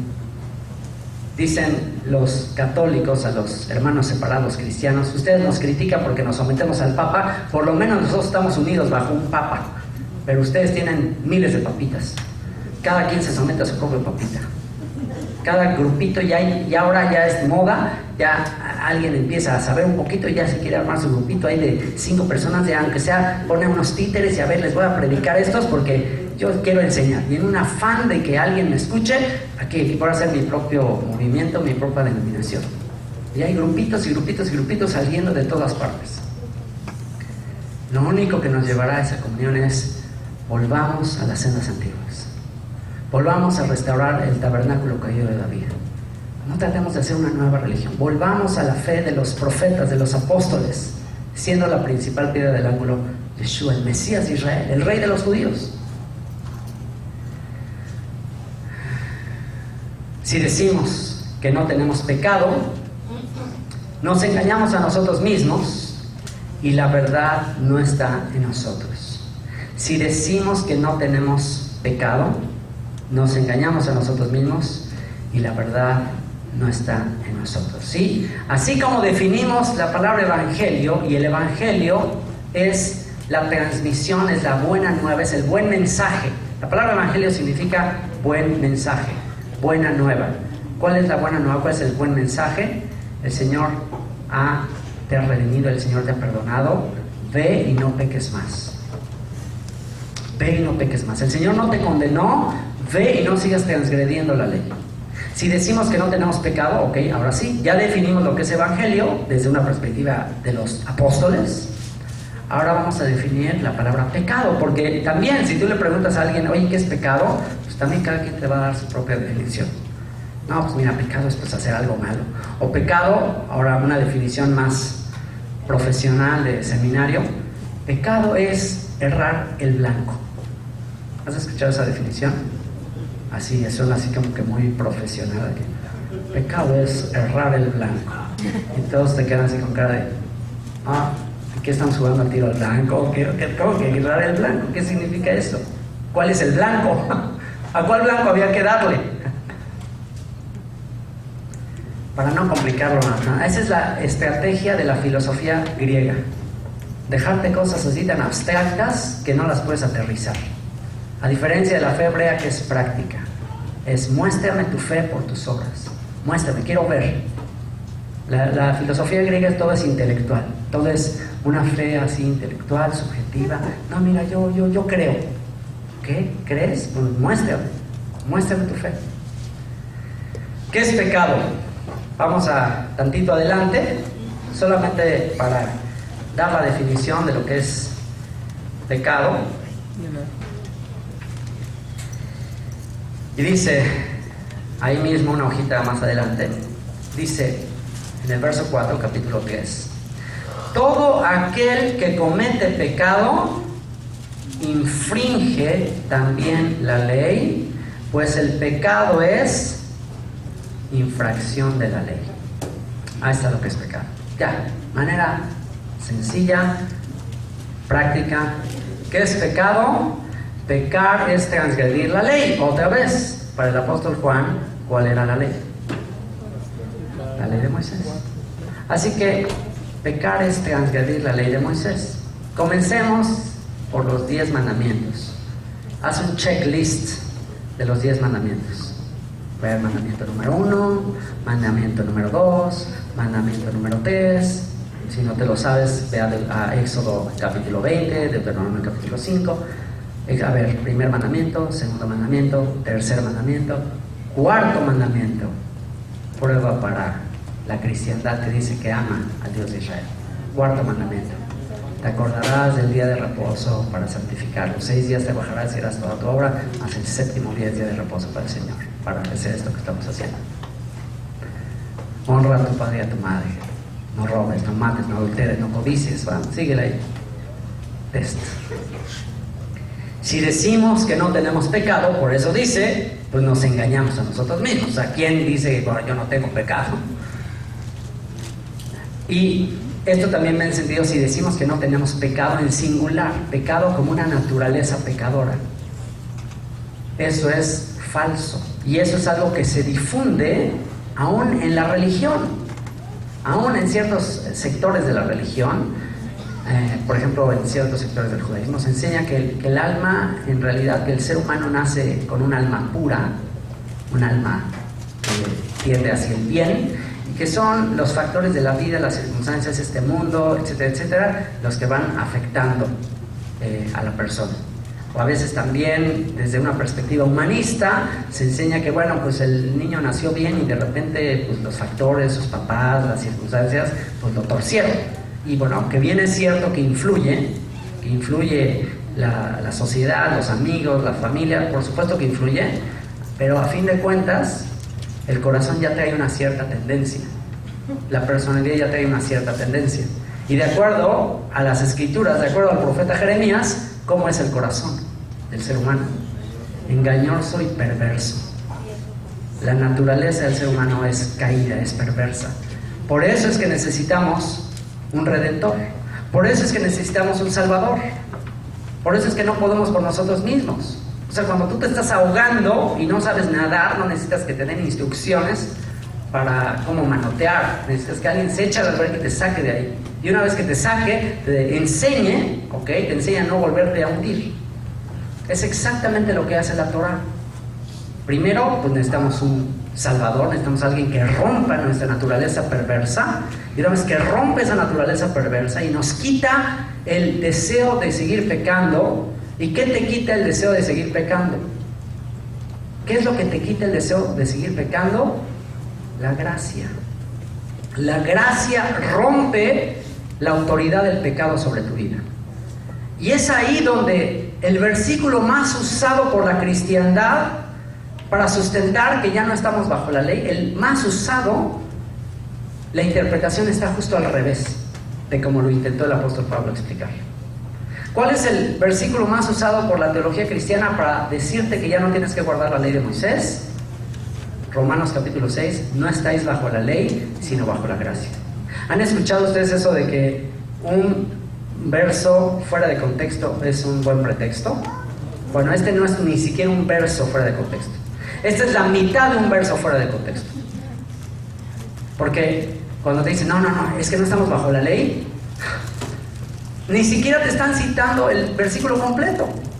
Entonces, cuando alguien te diga, no estamos bajo la ley, hazle una pregunta y te aseguro que no la vas a ver. La mayoría de las personas, si te la dice, wow, mis respetos. Pero bueno, si te la dice y no lo entiende, pues está peor. Dile a esa persona que te digas, ok, ¿me podrías citar completito el verso que me estás diciendo? No estáis bajo la ley, sino bajo la gracia. Cita, dime todo lo que dice ese versículo. ¿Tú crees que realmente te van a decir? A ver, tú dímelo. Tú dime ese versículo que dice. No estáis bajo la ley, sino bajo la gracia. Ese es el final del versículo. Pero antes dice algo, por lo cual te justifica que no estáis bajo la ley, sino bajo la gracia. A ver, alguien, una persona aquí, dígame, no sin leerlo en su Biblia, dígame qué dice antes de no estáis bajo la ley, sino bajo la gracia. Una persona. A ver, alguien. No hay ni una persona. Ok, vamos a ver. Pues el pecado no se enseñoreará de vosotros, pues no estáis bajo la ley, sino bajo la gracia. Porque el pecado no se enseñoreará. ¿Qué significa el pecado no se enseñoreará? ¿Qué es enseñorearse? Tener dominio, tener autoridad. ¿Ok? ¿Por qué el pecado no tendrá autoridad sobre ti? Porque no estás bajo la ley, sino bajo la gracia. Por eso el pecado no va a tener dominio sobre ti. Ok, ¿qué te motiva a pecar?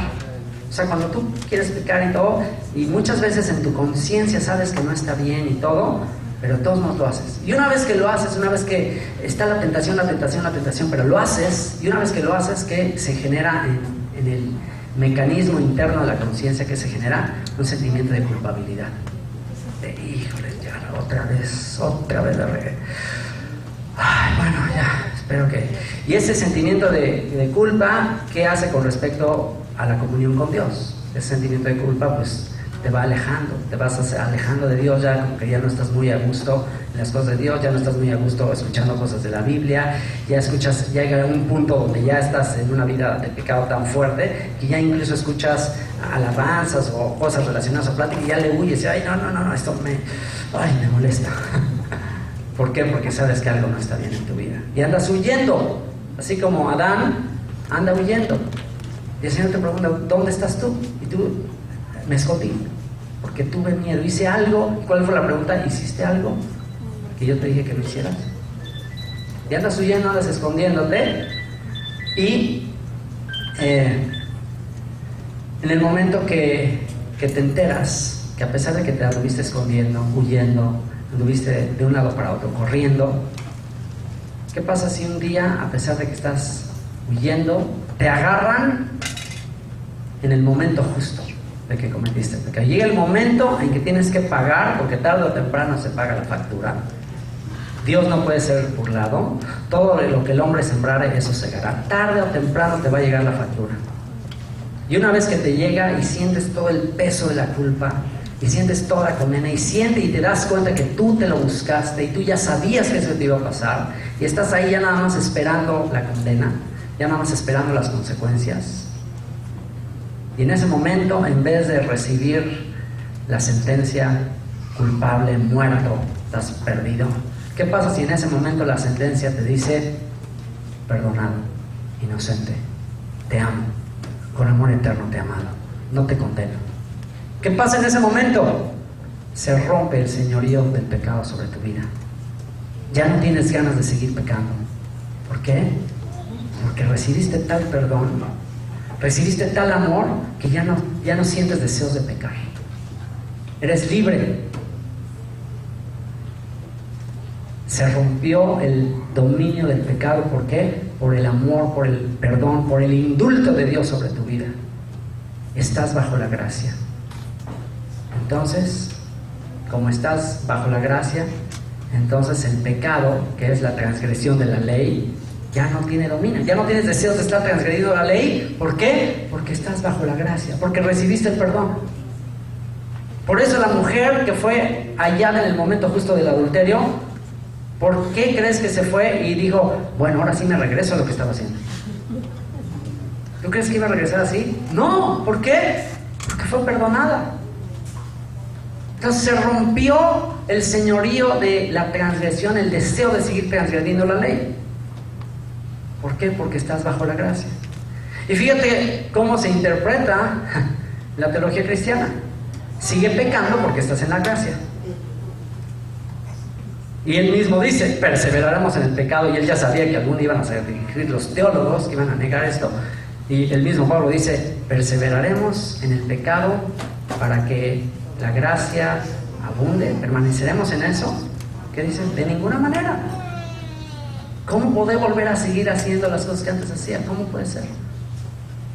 Así que, si decimos que no tenemos pecado, nos engañamos a nosotros mismos y la verdad no está en nosotros. Si confesamos nuestros pecados, Él es fiel y justo para perdonar nuestros pecados y limpiarnos de toda maldad.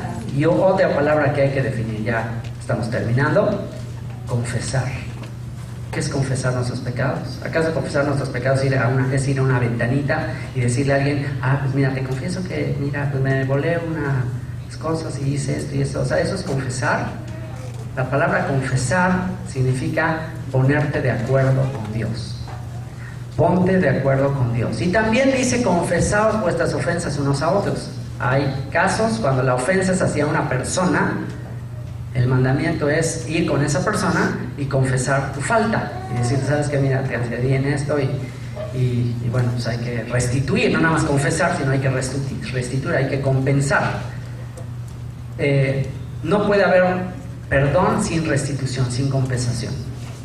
Tienes que compensar. Si a alguien le debes algo, pues no, bueno, Dios ya me perdonó y pues bueno, hay que el Señor te pague. No, tienes que ir a pagarle a la persona. Entonces, confesar nuestros pecados, tanto unos a otros. Oye, te ofendí, te hice mal, perdona. ¿Cómo te compenso? ¿Cómo te pago? Y con respecto a Dios, pues, ¿qué le podemos compensar a Dios? ¿Cuál es la compensación que podríamos darle a Dios por todo lo que hemos hecho? Hacer lo que dijo: ve y no peques más. Cambia tu vida. El que robaba, deje de robar. El que mentía, deje de mentir. El que transgredía, pues ya no siga transgrediendo. Deja de hacerlo. Así que confesar es ponerte de acuerdo con Dios en una misma cosa. Llamarle a lo que Él le llama negro, decirle es negro. Si Dios dice esto es negro, no decir, bueno, sí, siempre es un poquito gris. Mira, no te das cuenta que es un poquito gris. No, es negro. Llamarle pecado a lo que Dios le llama pecado, eso es confesar. Hablar una misma cosa con Dios, eso es pecado. Eso es confesión. Si confesamos nuestros pecados, si te pones de acuerdo con Él, Venid luego, dijo el profeta Isaías, y estemos a cuenta, si vuestros pecados fueren como la grana, como la nieve serán emblanquecidos. Si fueren rojos como el carmesí, vendrán a ser como blanca lana. ¿Por qué quieres seguir pecando? ¿Por qué quieres seguir transgrediendo? Dice el profeta Isaías. Ven y pongámonos de acuerdo, estemos a cuentas. Reconoce tus faltas, reconoce tu maldad. ¿Por qué el rey Saúl fue desechado y David no fue desechado? A pesar de que el pecado de David fue mucho más fuerte que el de Saúl.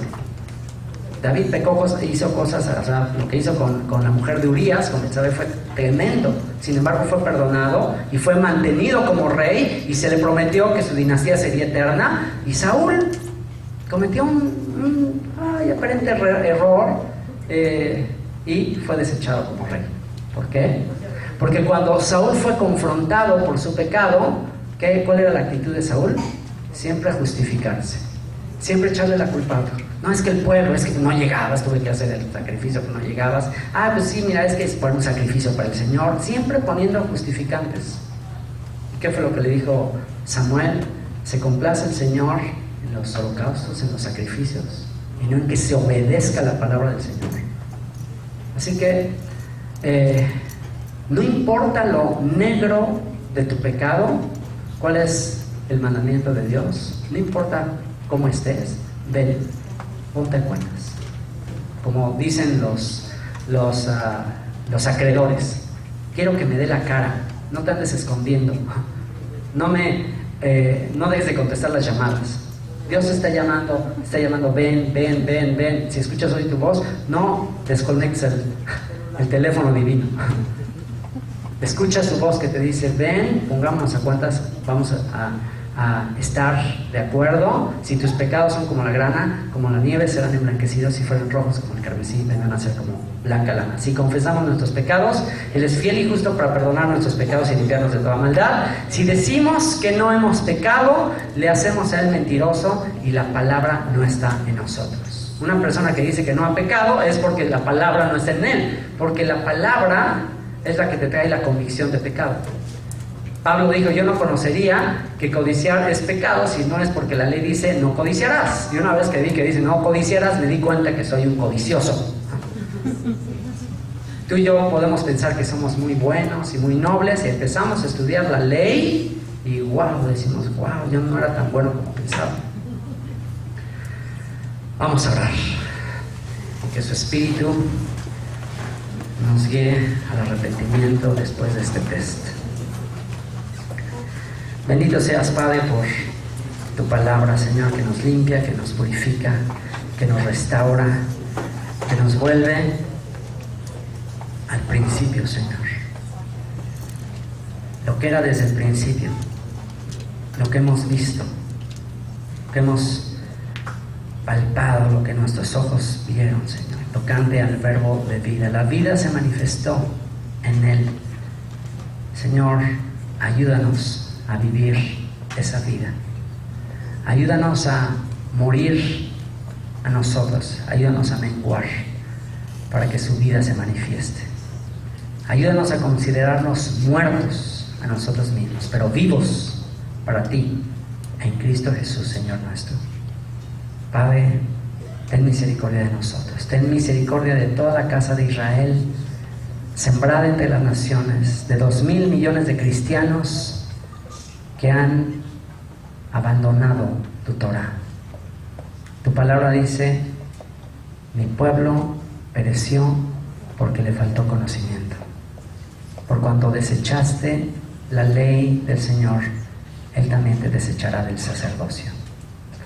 Perdona a tu pueblo, Señor, y trae un avivamiento en estos últimos tiempos para volver a las sendas antiguas, para retomar la herencia que la bestia, que la gran ramera, que Roma nos robó. Te lo rogamos en el nombre de Yeshua. Amén. Muy bien, pues tenemos aquí algunas instrucciones para lo de la comida y todo. Bueno, esta palabra nos ha llenado de gozo y de alegría.